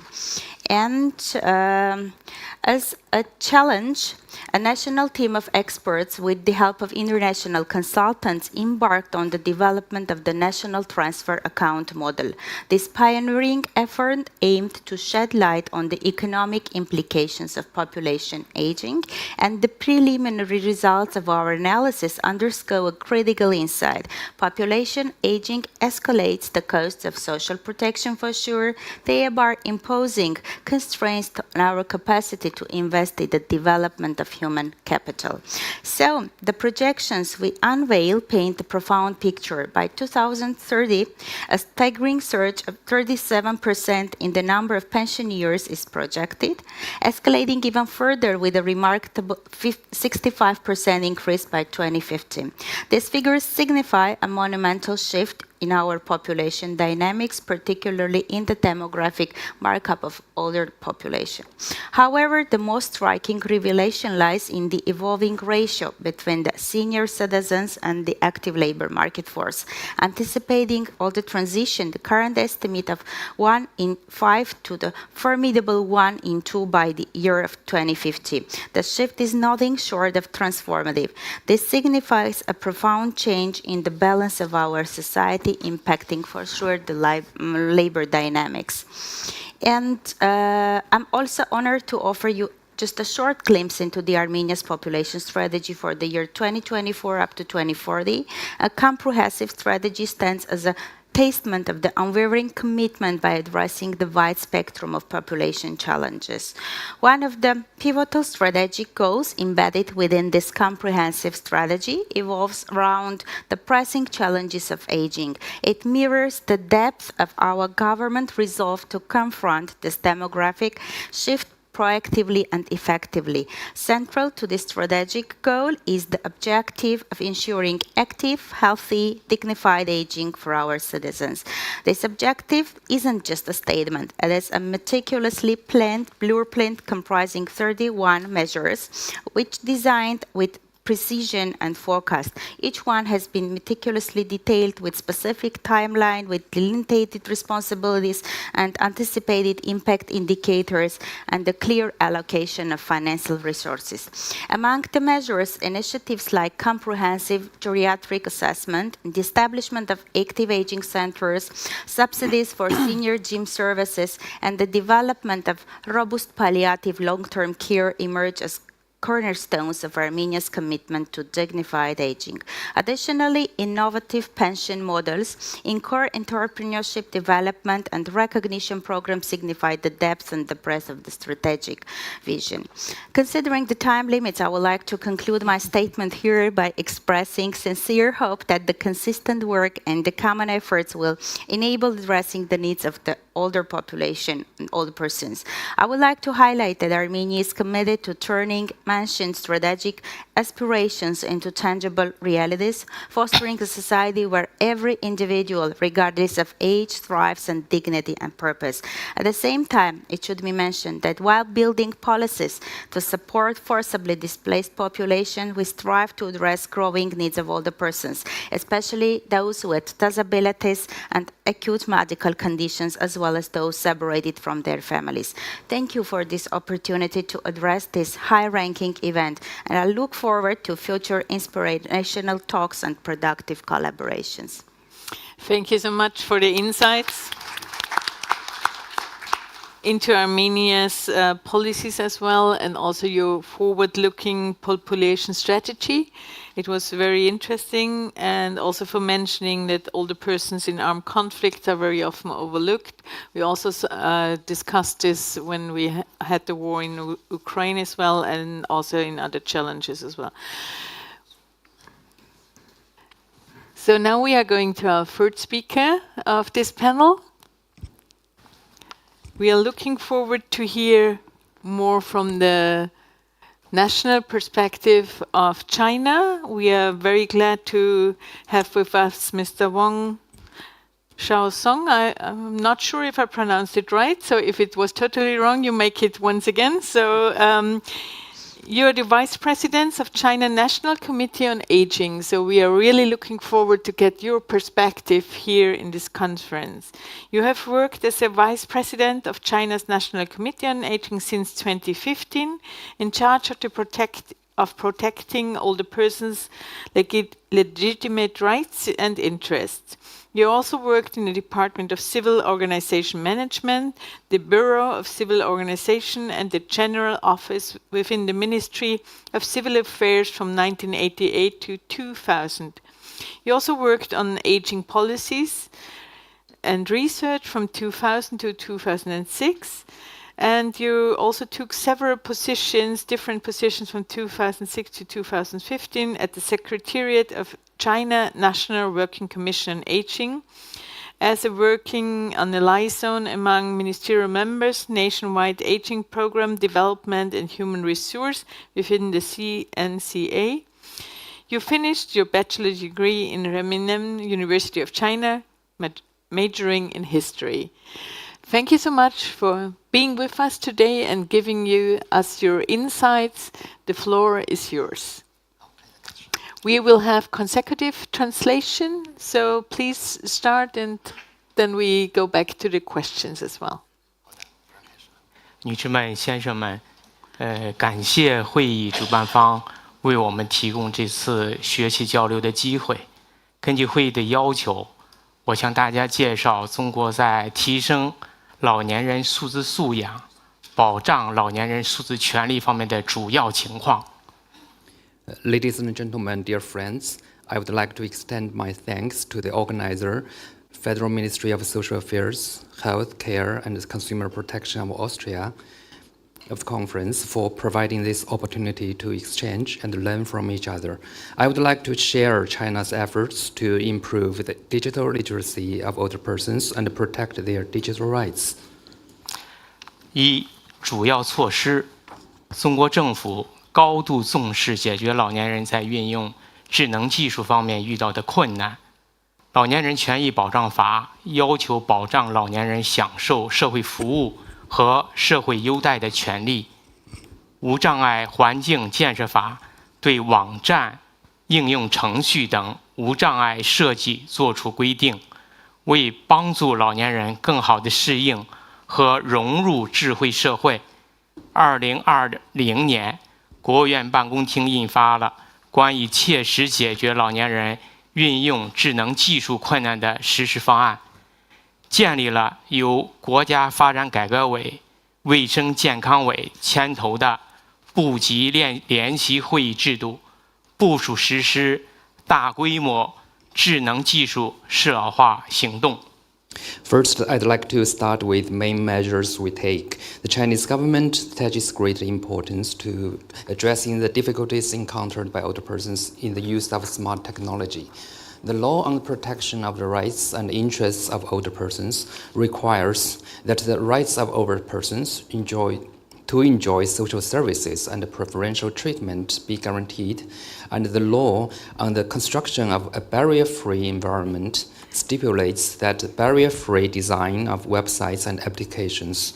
In order to help older persons integrate into digital society, in 2020, the General Office of the State Council issued the implementation plan on effectively solving the difficulties of intelligent technology for older persons, according to which an interministerial joint meeting system led by the National Development and Reform Commission and the China National Health Commission was established, and a large-scale action of intelligent technology adaptation to aging has been initiated. 出行方面，保持巡游出租车招手即停服务，对电招服务提高电话接线率，引导网约车平台公司优化约车软件，增设适老一键叫车功能，对老年人订单优先派车，铁路、公路、水运、民航客运等公共交通保留现金、纸质票据、凭证、证件等乘车的方式，推进交通一卡通全国互通与便捷应用，支持具备条件的社保卡增加交通出行功能，提高客运场站人工服务质量，进一步优化窗口服务，方便老年人现场购票、打印票证等。I'd like to divide my main measures into 5 aspects. The first aspect is travel arrangement for older persons. And first, retain the hailing service and improve telephone connection for taxi. Guide the online car booking platform company to optimize the car booking software by adding one-click hailing function and prioritizing older person's orders. The use of cash, paper bills, vouchers, certificates is retained on public transportation, including railway, road transport, water transport, and civil aviation. Promote the nationwide interoperability and convenient application of transportation cards, and support qualified social security cards to add transportation functions. Improve the quality of face-to-face service at passenger terminals, further optimize window services, and facilitate old persons to buy tickets and print tickets on the spot. 就医方面，完善电话、网络、现场等多种预约挂号方式，畅通家人、亲友、家庭签约医生等代老年人预约挂号的渠道。医疗机构提供一定比例的现场号源，保留挂号、缴费、打印、检验报告等人工服务窗口，完善老年人日常健康管理服务，由家庭签约医生、家人和有关市场主体等共同帮助老年人获得健康监测、咨询指导、药品配送等服务。The second aspect is medical services. Hospital registration via telephone, network, on-site are improved by facilitating family members, relatives, friends, and family doctors to make appointments for older persons. Medical institutions provide a quota of on-site registration, especially for older persons, and retain face-to-face service windows for registration, payment, and medical reports printing, improve the daily health management services for older persons. Family doctors, family members, and relevant market participants collaboratively help older persons access health monitoring, counseling and guidance, and medicine distribution, etc. 消费方面，任何单位和个人不得拒收现金、高频消费场所和基本公共服务费用、行政事业性费用的缴纳，支持现金和银行卡支付，提升网络消费便利化水平，完善金融科技标准规则体系，打造大字版、语音版、民族语言版、简洁版等适老手机银行 APP， 提升手机银行产品的易用性和安全性，便利老年人进行网上购物、订餐、家政、生活缴费等日常消费。The third aspect is consumption. No unit or individual is allowed to refuse cash payments. Cash and bank cards are both accepted at high-frequency consumption places such as grocery stores, restaurants, shopping malls, gardens, public service, and payment collected by public sectors. Facilitate network consumption and improve the system of financial, science and technology standard and rules. Optimize mobile banking apps with large character version, voice version, ethnic minority language versions, concise version. Improve the usability and the security of mobile banking products to facilitate daily consumption such as online shopping, ordering meals, housekeeping, and utility bills.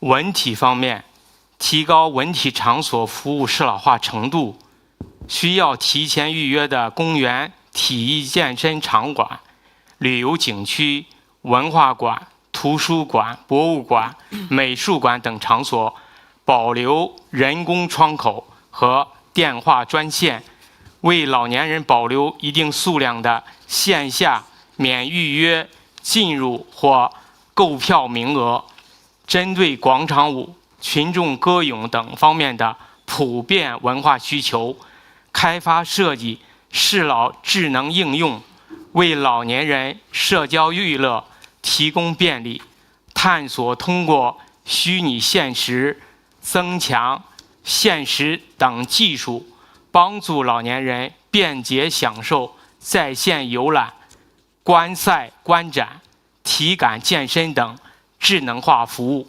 The fourth aspect is cultural and sports activities. Face-to-face window services and special telephone lines are retained, and reservation-free entry or ticket purchase quotas for older persons is reserved at reservation-only parks, sports and fitness venue, tourist attractions, cultural centers, libraries, museums, art galleries. In view of the general cultural needs of square dancing and mass singing, intelligent applications are designed to facilitate social communications and entertainment by exploring virtual reality and augmented reality, facilitate older persons to experience intelligent services such as online tours, tournaments and exhibitions, and somatosensory exercises. 办事方面，优化互联网加家政服务应用，进一步推进政务数据共享，优化政务服务，实现社会保险待遇资格认证、津贴补贴领取等老年人高频服务事项便捷办理。各级政务服务平台提供授权代理、亲友代办等功能。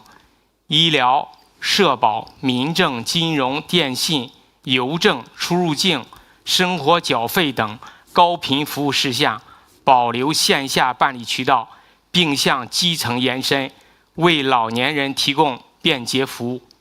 The last aspect is public service. Optimize the application of Internet plus government services, further promote the sharing of government data, and optimize government services so that high-frequency services for old persons, such as qualification certification of social insurance benefits and receipt of allowances and subsidies, can be handled conveniently. For older persons who do not use or cannot operate smartphones, government service platforms at all levels also can enable older persons to appoint their trusted relatives or friends to handle procedures on their behalf. For high-frequency services, including medical care, social security, civil affairs, finance, telecommunications, postal services, cross-border travel, utility bills, real person customer service are retained and extended to the grassroots level to benefit and facilitate older persons. 第二大方面，成效。经过3年来的努力，中国在解决老年人数字鸿沟问题方面取得了明显成效。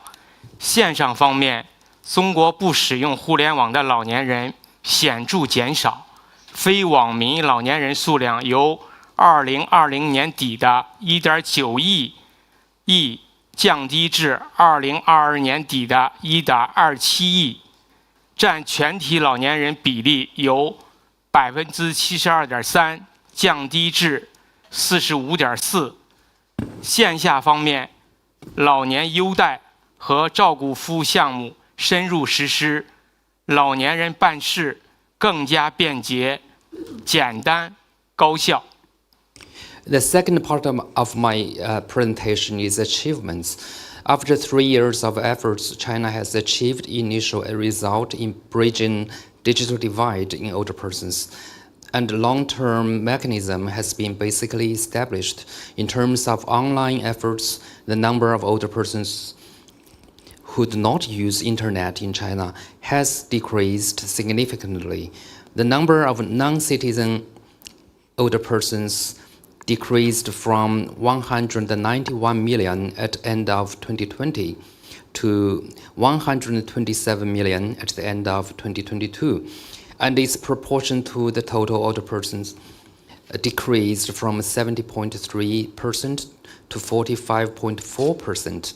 In terms of offline efforts, the project of preferential treatment and care services for older persons has been implemented. Procedures and processes become more friendly, more efficient, and simpler for older persons. 1. 互联网应用适老化改造迅速推进。2021年1月开展互联网应用适老化及无障碍改造专项行动，首批推动对8大类115家网站、6大类43个 APP 进行适老化改造。截止2023年第3季度，已有1924家老年人常用网站和 APP， 超1.4亿台智能手机和智能电视完成适老化改造升级。在全国推广应用一批主流网站和手机 APP 优秀改造案例，解决老年人看不懂、学不会、用不好的问题。The first aspect of achievement is internet applications to rapidly adapt to aging. In January 2021, the special action on internet applications and barrier-free adaptation were launched. 115 websites in 8 categories and 43 apps in 6 categories were adapted in the initial batch of action. As of the third quarter of 2023, 1,924 websites and apps commonly used by older persons and more than 140 million smartphones and smart TVs have complicated adaptation for older persons. A number of excellent adaptation cases and mainstream websites and mobile applications have been promoted and applied throughout the country to solve the problem that older persons cannot understand, cannot learn well, and cannot use well. 电信服务适老化水平不断提高，中国移动、中国联通、中国电信等主要电信企业为老年用户推出远程办理、故障排除等电信服务。截止2021年底，1年时间累计为7000万人次老年用户提供一键呼入爱心通道服务。在电信资费方面，3大运营商设有面向老年人的孝心套餐，在产品设计贴合亲情号、免费通话等老年人需求，受到老年人的欢迎。The second aspect is adaptation of telecommunication services. China Mobile, China Unicom, and China Telecom and other major telecommunications enterprises develop remote processing, troubleshooting, and other communication services, especially for older persons. By the end of 2021, a total of 70 million person-time older persons had been provided with one-click call-in service, which directly connects older persons with real-person customer service without following the complicated guidance of artificial intelligence customer service, and green channel service, by which older persons' needs can be addressed immediately by face-to-face customer service without waiting in a long line on site. In terms of telecommunication fees, the 3 major operators offer a well-received filial piety plan for older persons, by which calls are free of charge. 老年人网络支付能力明显增强，微信支付、支付宝、云闪付等主要支付工具和各大银行相继开展适老化改造工作，通过提升安全性、强化新技术应用等方式，满足老年群体支付服务需求。截止2022年12月，60岁以上老年群体对网络支付的使用率达70.7%。The third aspect is the ability of older persons to pay online has improved significantly. Major payment tools including WeChat Pay, Alipay, China Union Pay Quick Pass, and major banks have carried out adaptation programs by improving security and adopting new technologies to meet old persons' needs for payment services. As of December 2022, the utilization rate of online payment among older persons over 60 years old reached 70.7%. 4. 智慧养老产业发展势头良好，编制了智慧健康养老产业发展行动计划，开展智慧养老应用试点示范。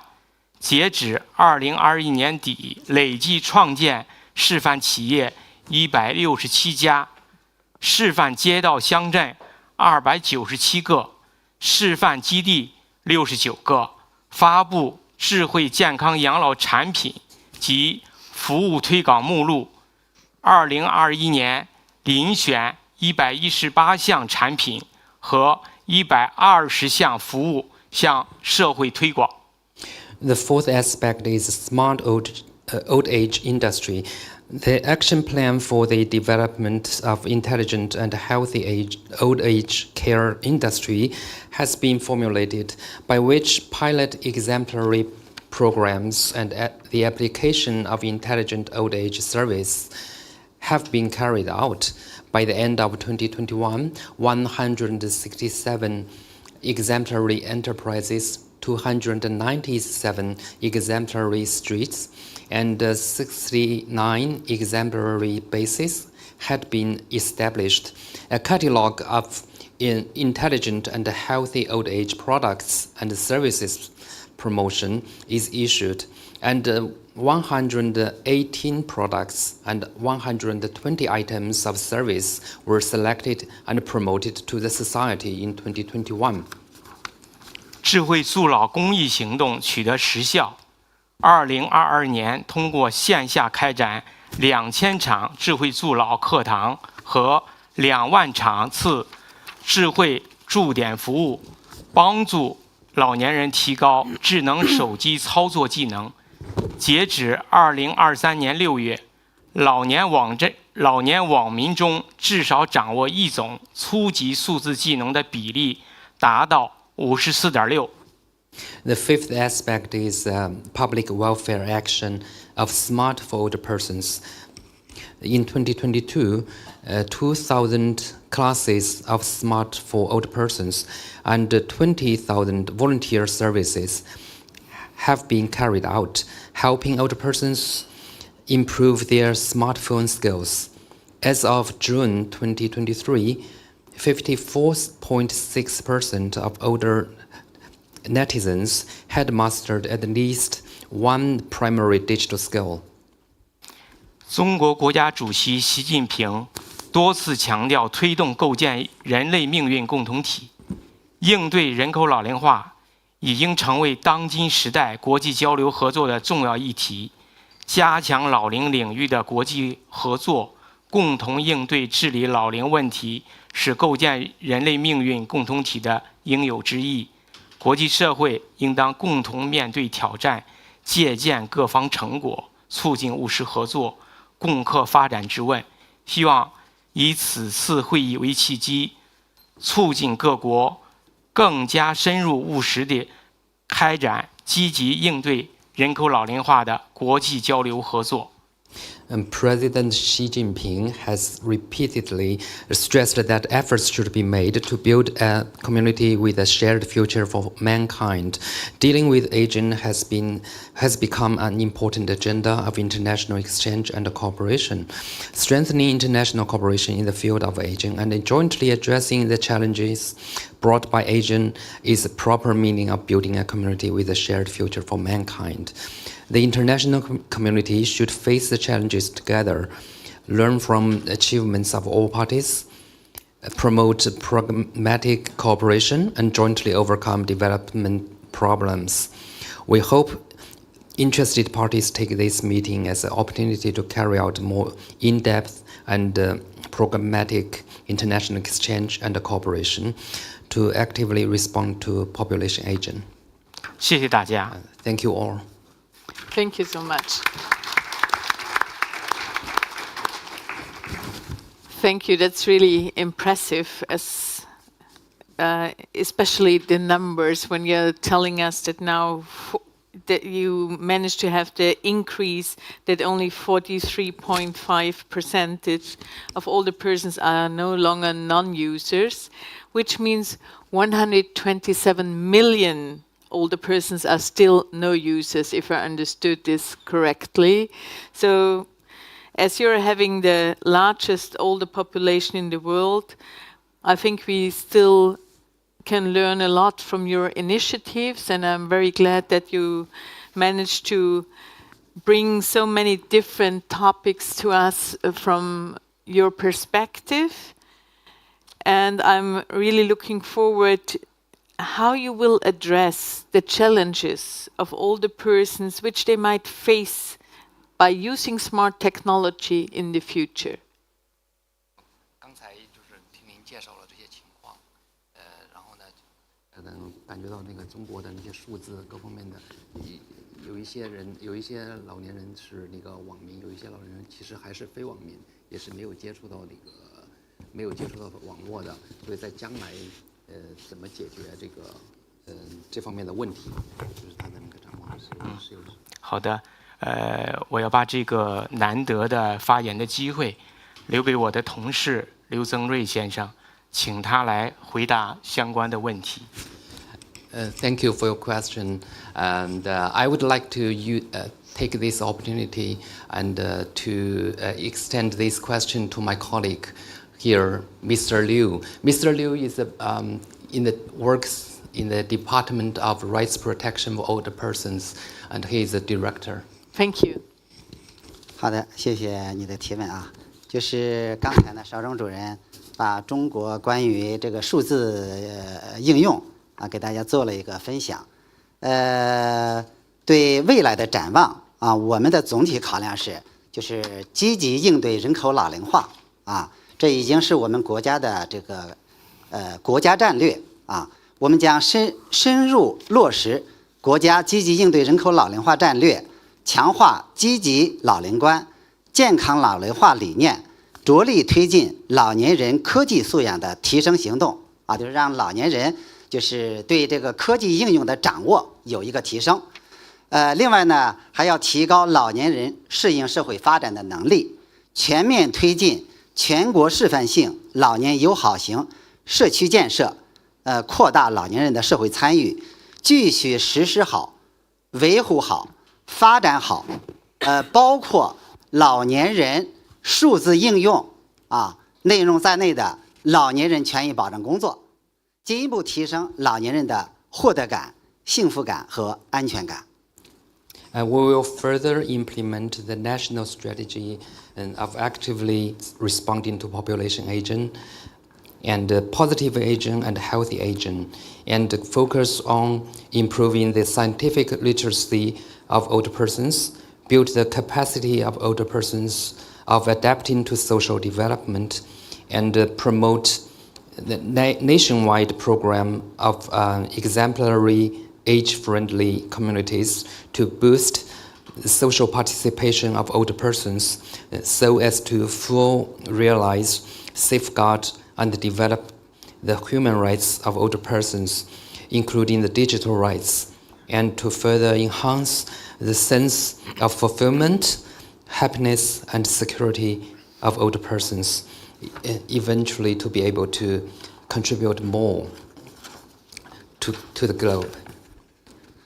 通过这个近几年的实践呢，我们在总结保障老年人数字权益方面啊，就是做到了就是4个坚持啊。第一，坚持传统服务与创新相结合，也就是说，在各类日常生活场景中，必须保留老年人熟悉的传统服务方式，充分保障在运用智能技术方面遇到困难的时候，对老年人有一个基本的保障。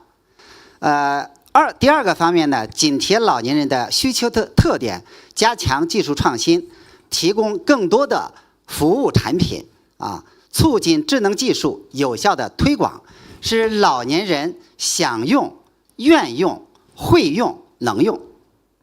So we have 4 pieces of information to deliver. The first is the integration of traditional services and intelligent innovation. In all kinds of daily life scenarios, retain traditional service familiar to older persons to meet basic needs of those who have difficulty in using intelligent technology. At the same time, strengthen technological innovation and provide more intelligent products and services for older persons based on their needs.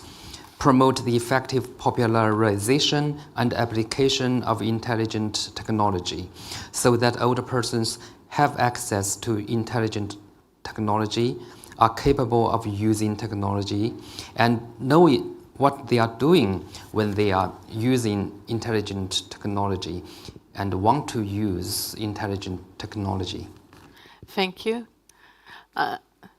I think we also need to include the other speakers as well, so we might come back to you if.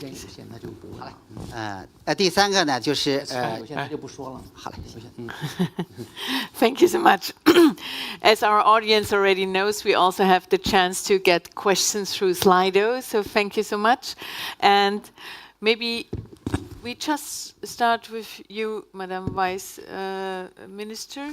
Does Armenia support the development of a new UN Convention on the Rights of Older Persons? Oh, this is a very straightforward, but maybe you can answer it. And I also have another question to you. Thank you. Okay, as you just noticed in my statement, one of the 4 pillars of the strategic development is developed pillar to older persons. So in the endeavors and the embracing all the possible action plans just to have the healthy and dignified aging and by evolving the representatives of older persons population, into the and to assure equal opportunities is of paramount for importance for the Republic of Armenia. So. Is it a yes? Is it a no? we are not sure about this. The endeavors show that it is more or less yes, yeah. Yeah, thank you so much. Mr. Aranda, there is also a question on Slido. How will the co-facilitators ensure full and early participation by civil society and NHRIs in the negotiation on the draft recommendation or the zero draft, I guess? Right. So there's a more bureaucratic answer to this question and maybe an enlarged one. The bureaucratic answer would be civil society does not participate in negotiations because, as we know, the negotiators at the United Nations level are the states in New York. But in general, it's an intergovernmental organization, so who sits at the table or around the table are nations, are states, they are the negotiators. But, and this is now the enlarged answer, we have been, the co-facilitators, Brazil and Portugal, we have been since the beginning, and we are already in the process of preparing those negotiations. We have been involved and committed to listening and taking in all the opinions and positions of civil society organizations, academia, the private sector, and this is why we have been organizing all these briefings. So while the decision-making process is one where states are around the table and political will is of utmost importance, decision shaping is in the hands of all stakeholders, Portugal and I suppose also Brazil. We believe in the multi-stakeholder approach to challenges such as this one, and will continue to do our utmost as to ensure that the participation of all these stakeholders is taken duly into account. Thank you so much, and maybe we can also add that also civil society organizations, NHRIs, and all other key stakeholders are able to bring the answers also to your attention through the questionnaire. For sure. And once again, a request, a reminder, please do provide us with elements. This is your time now. If you want us to transport your voice, your concerns, please voice those concerns loud and clearly to our attention. I think this was quite clear to everybody. Thank you so much also for the extended answer. And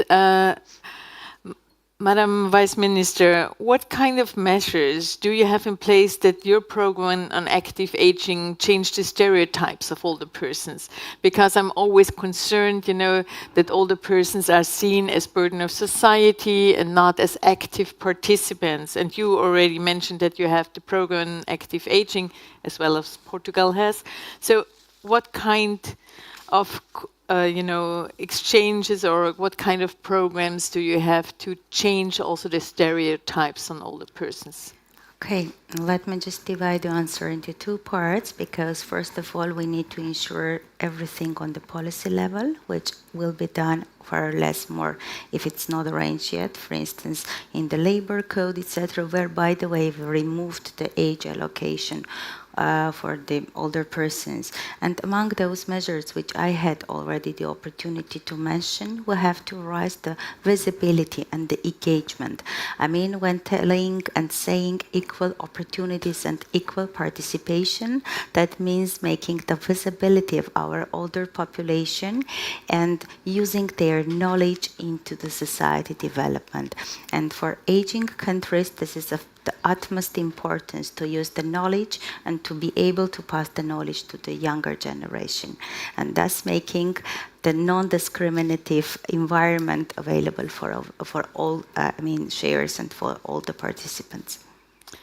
Thank you so much. I think this intergenerational aspect was not mentioned and not so much highlighted today in today's discussion, so I'm also very grateful that you mention it now. And I think it also is something what we need to acknowledge, that we need to have a life course approach. Yeah.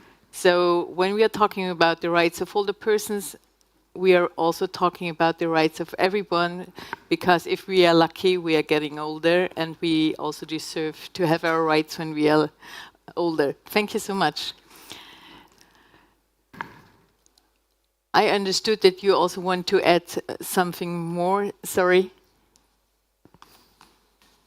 Mr. Wang, do you want to add anything more in regard of the questions we had?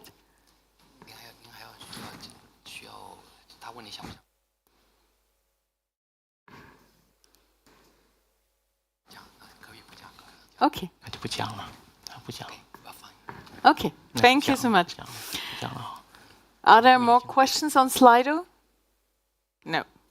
So in regard of cooperation, what we also saw today is that everybody is really open in regard of making new policies. You also mentioned the policy of active aging as well, as you did, and also did our colleagues from China. It was the active aging as well policy. You already included also new ideas how to use technology to get older persons active.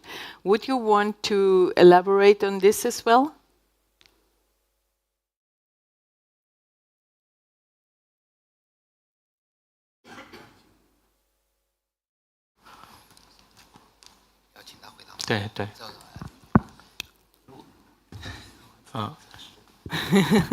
主办方问了，就是专家问了一个问题，就是如何运用科技，让老年人能够积极的参与，更好的参与社会。那接着说，可以接着说，把后面接着说完了。好的，其实我说了4个问题，你打断我了。其实我还有2个呢啊。就是怎么样更好的让老年人融入社会。我刚才讲了2个结合了已经，第3个结合呢，就是坚持线上和线下结合，这是第3个。第4个呢，就是坚持解决问题和形成这个长效机制相结合。这个呢，就是我们当前呢，刚才邵忠主任说了，我们重点围绕着老年人的出行、就医啊这种常用的，我们做了重点的布局和重点的规划。那么呢，就是着眼长远，我们这个老年人这个信息技术应用呢，需要有一个长期的规划。这样呢，我们党中央、国务院做出了就是关于这个老龄工作的这个中长期规划和这个实施意见，对老年人应用手机做出了长期的安排。谢谢。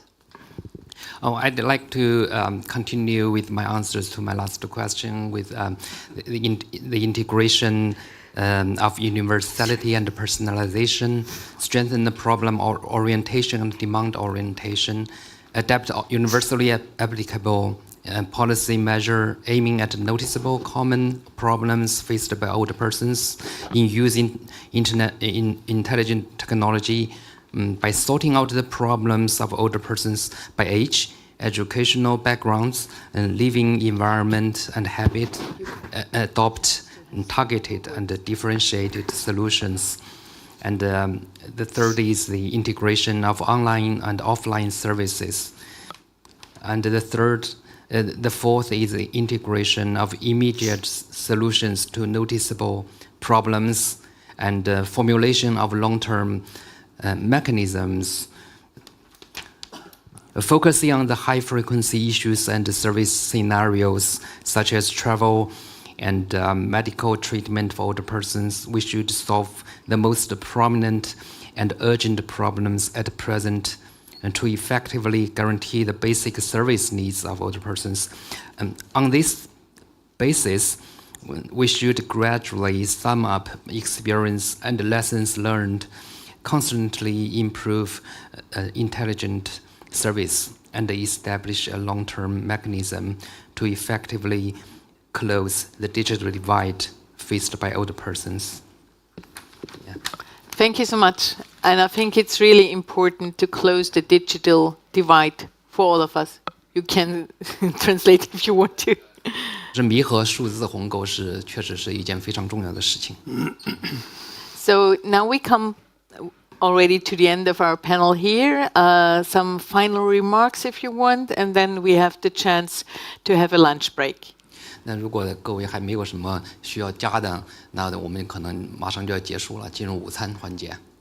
Thank you so much. So, Madam Vice Minister? Just wanted to highlight that, creating opportunities for learning, for physical activity, for providing access to different types of care for older persons, and is the public recognition of the experience of an older generation, and it will contribute to the overall well-being of the whole society.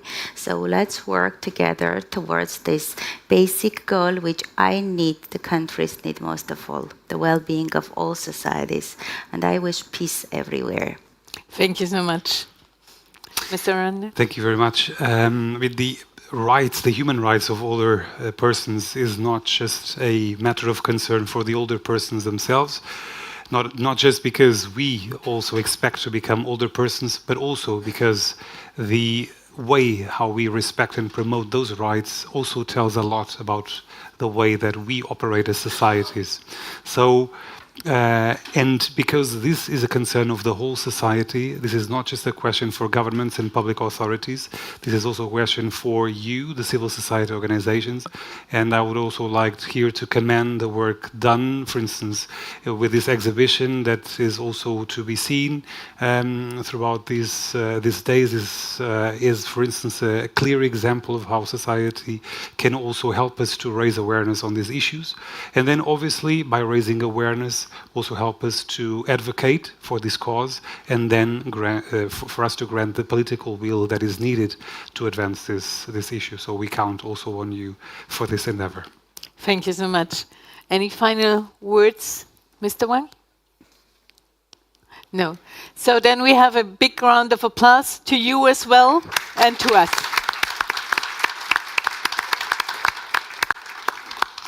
It was a very fruitful discussion. Thank you all. Thank you to all the participants. Thank you, dear colleagues. Since Christoph has not returned yet from the bilateral, it is my honor to thank you. Thank you to all the speakers for their valuable contributions, and a big thank you to the audience and the questions from Slido. It was really enriching. A lunch buffet is now waiting for you at the entrance. Bon appetit, and we will continue at 2 p.m.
Dear colleagues, could you please come all inside the conference room?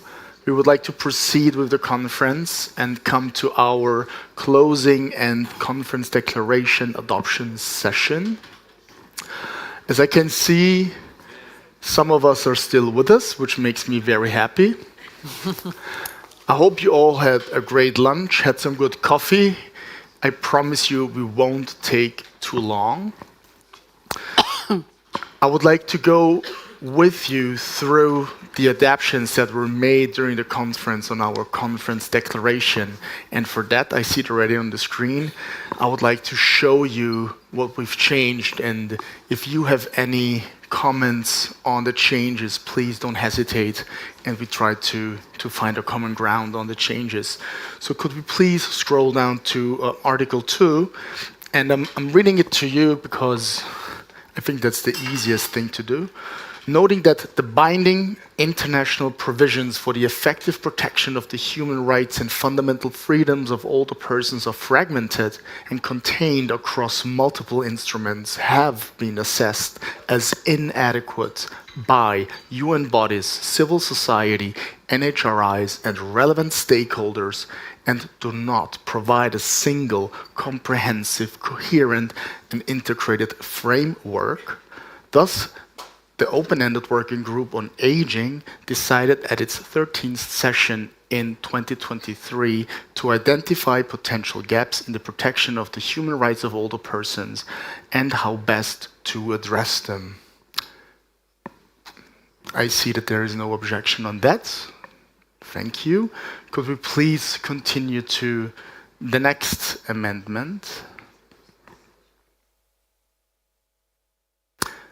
This concerns a footnote which was made in Article 6, which states, however, following the current proposal on the 5 pillars of the summit planned for September 2024, it will not take a closer look at the rights of older persons. Therefore, it is vital to promote visibility and to include the focus on human rights of older persons in the Summit for the Future. Is there a comment on that footnote? Sorry. Yes. Where does it refer to? Can you go up to point 6? It is here in point number 6, recalling the desire to safeguard interests of the human rights of present and future generations, and it refers to the Summit of the Future. Here. Make any sense? Sorry, I don't see the additional value in the footnote because this already says the participation recognized the importance of the initiative like the Summit for the Future in shaping a world that values the dignity and well-being of all. We need to ensure that all the persons are there, but I'm not sure what exactly the footnote. So we could take out the footnote, and what if we add at the end of the sentence, in shaping a world that values the dignity and well-being of all, including older persons? Yeah. Shall we do that?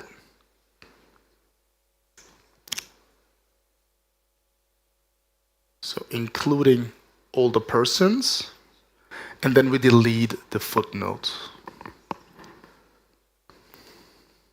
Great. So then we have 2 footnotes which were brought by the CNCA, the Chinese National Committee on Aging, and this one refers to. Can you go up to number 7, point 7, at the very end, where we talk about the Madrid International Plan on Action and that legally binding instruments would complement and reinforce MIPA as well.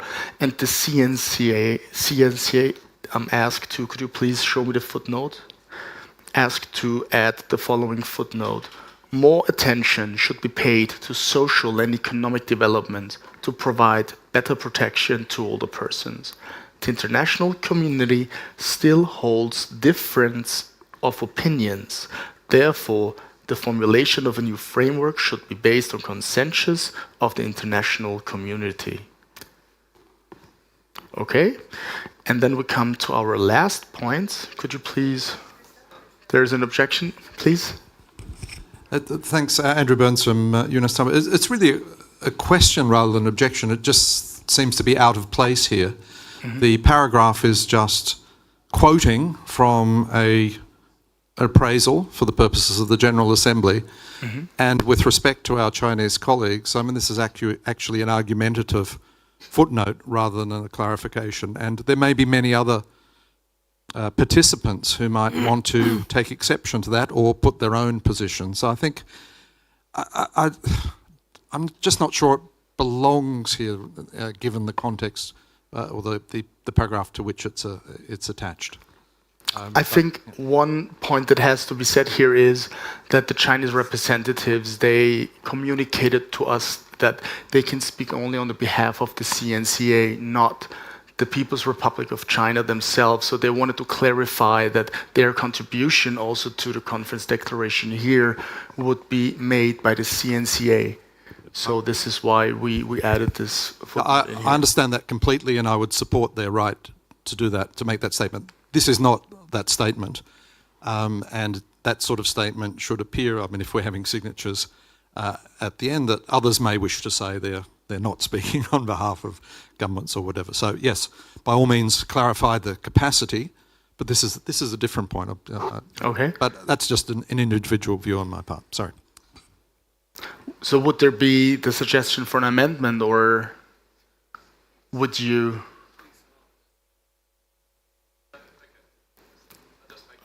Okay, so then if there's no other objection, then I would proceed with the very same footnote at a different paragraph. And it is the same footnote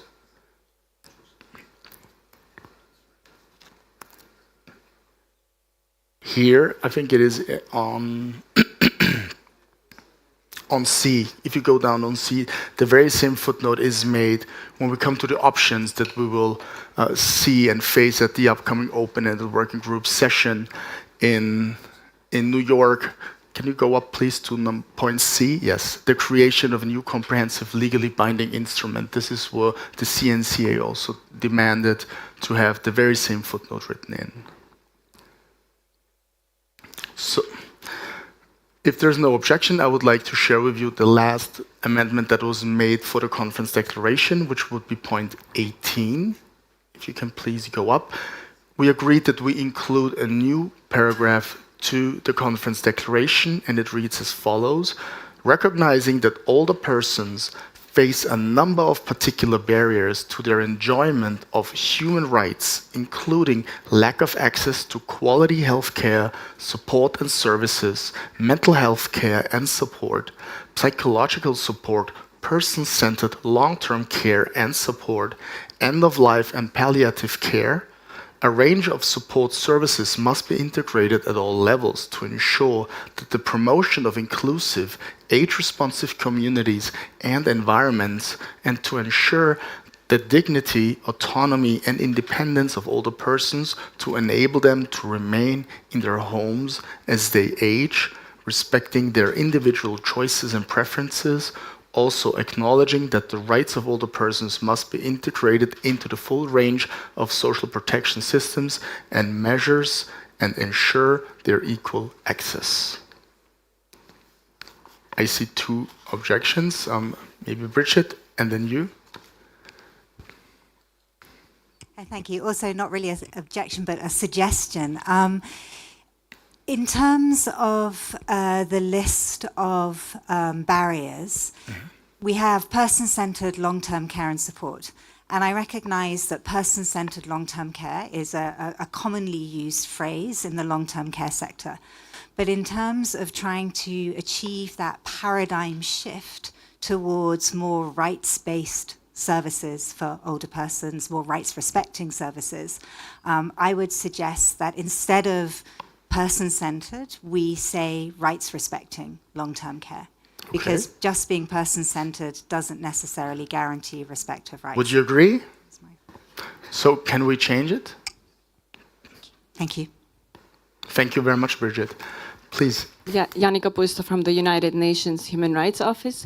Just wanted to clarify that the paragraph that we added here is to some extent based on a Human Rights Council resolution 54/6 on care and support, which was adopted in October this year, and it was adopted by consensus.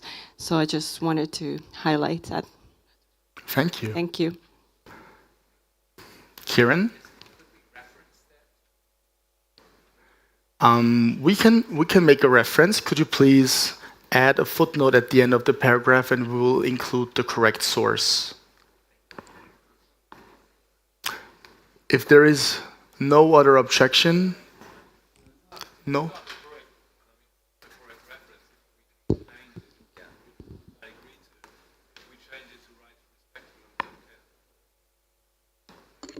Can you please hand over Matthias a microphone? I had difficulty. Sorry, it's not a correct reference. If you changed the phrase, which I would suggest, rights respecting long-term care, then I think you cannot do the reference. That's what I mean. Okay, I see the point. But I do support that. What if we kind of, please, you have another suggestion maybe? Is it working? Is it? Okay. Claire Matelier, supporting the independent expert from ICHR.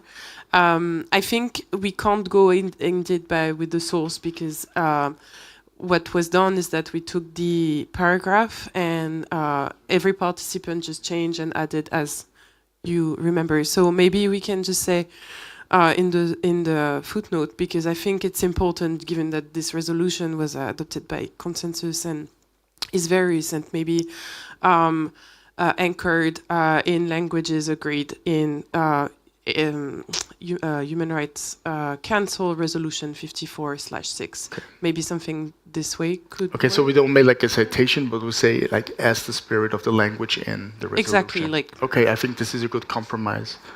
Is this?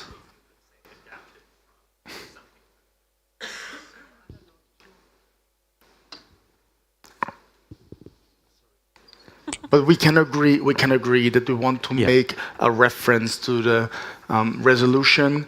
We will find the correct wording afterwards. But with this, please, Helene, could you please unlight point 18?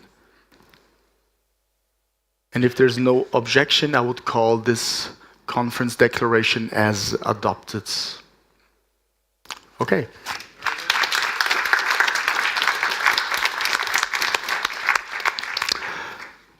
Then I would like to ask Claudia Mahler, please, to join me on the stage for a brief look forward to the future. Thank you so much. It was a pleasure to be here after 5 years when we had the first conference here in Vienna, and I hope it doesn't take another 5 years to be here together. I heard a lot of positive input in this year's conference, and I also realized that there is much more political will and support in the room. So I really look forward for cooperation, joint forces to achieving a common goal. For a better aging society for us all, I think it's crucial that we strengthen the human rights of all the persons, in my perspective, with the convention. Thank you so much for being with us today, and I really look forward for the next steps. Don't forget to answer the questionnaire. Ask your government if they already did it. 8th of December is the end of the date. So I'm really looking forward to see you all in New York at the open-ended working group, because our voices are important for our own future. Thank you so much, and I'm really looking forward to see you all. Thank you, Claudia. And last but not least, I would please ask my Director General, Ms. Edeltraud Klettler, to join me and please officially close the conference. Thanks a lot.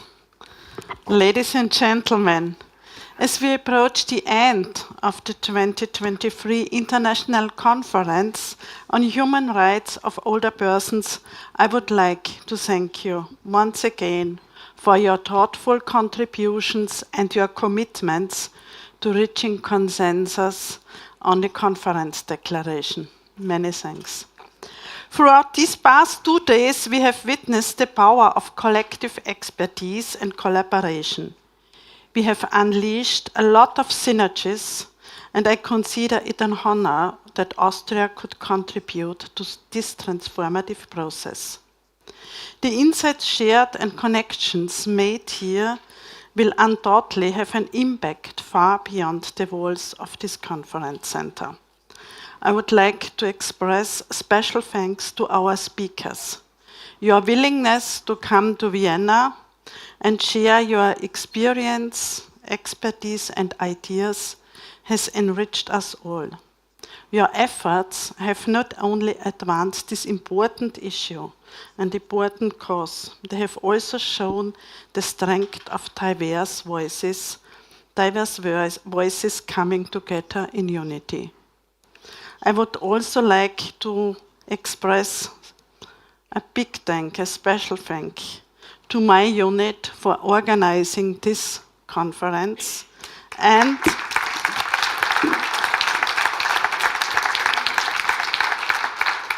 special thanks to Christopher for your moderation and for all the work you have done. Thanks a lot. Sure.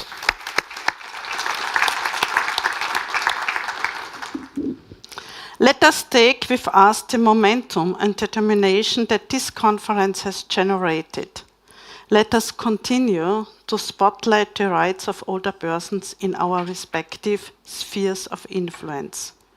Together, we can create a future in which everyone receives dignity, respect, and opportunities, regardless of age. Before we conclude, please note that a full conference report will be made available on our website, www.aging.at, in due course. I'm certain that this report, which will capture the essence of our discussions, will be a valuable resource for our future work.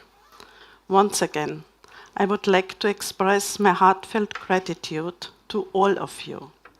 Your commitment to this cause is a testament to the profound impact we can make when we work together.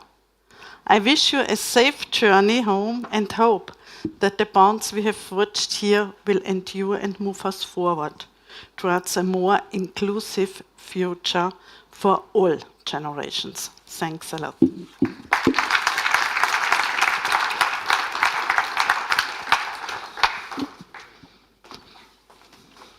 Danke. Okay, Das war's.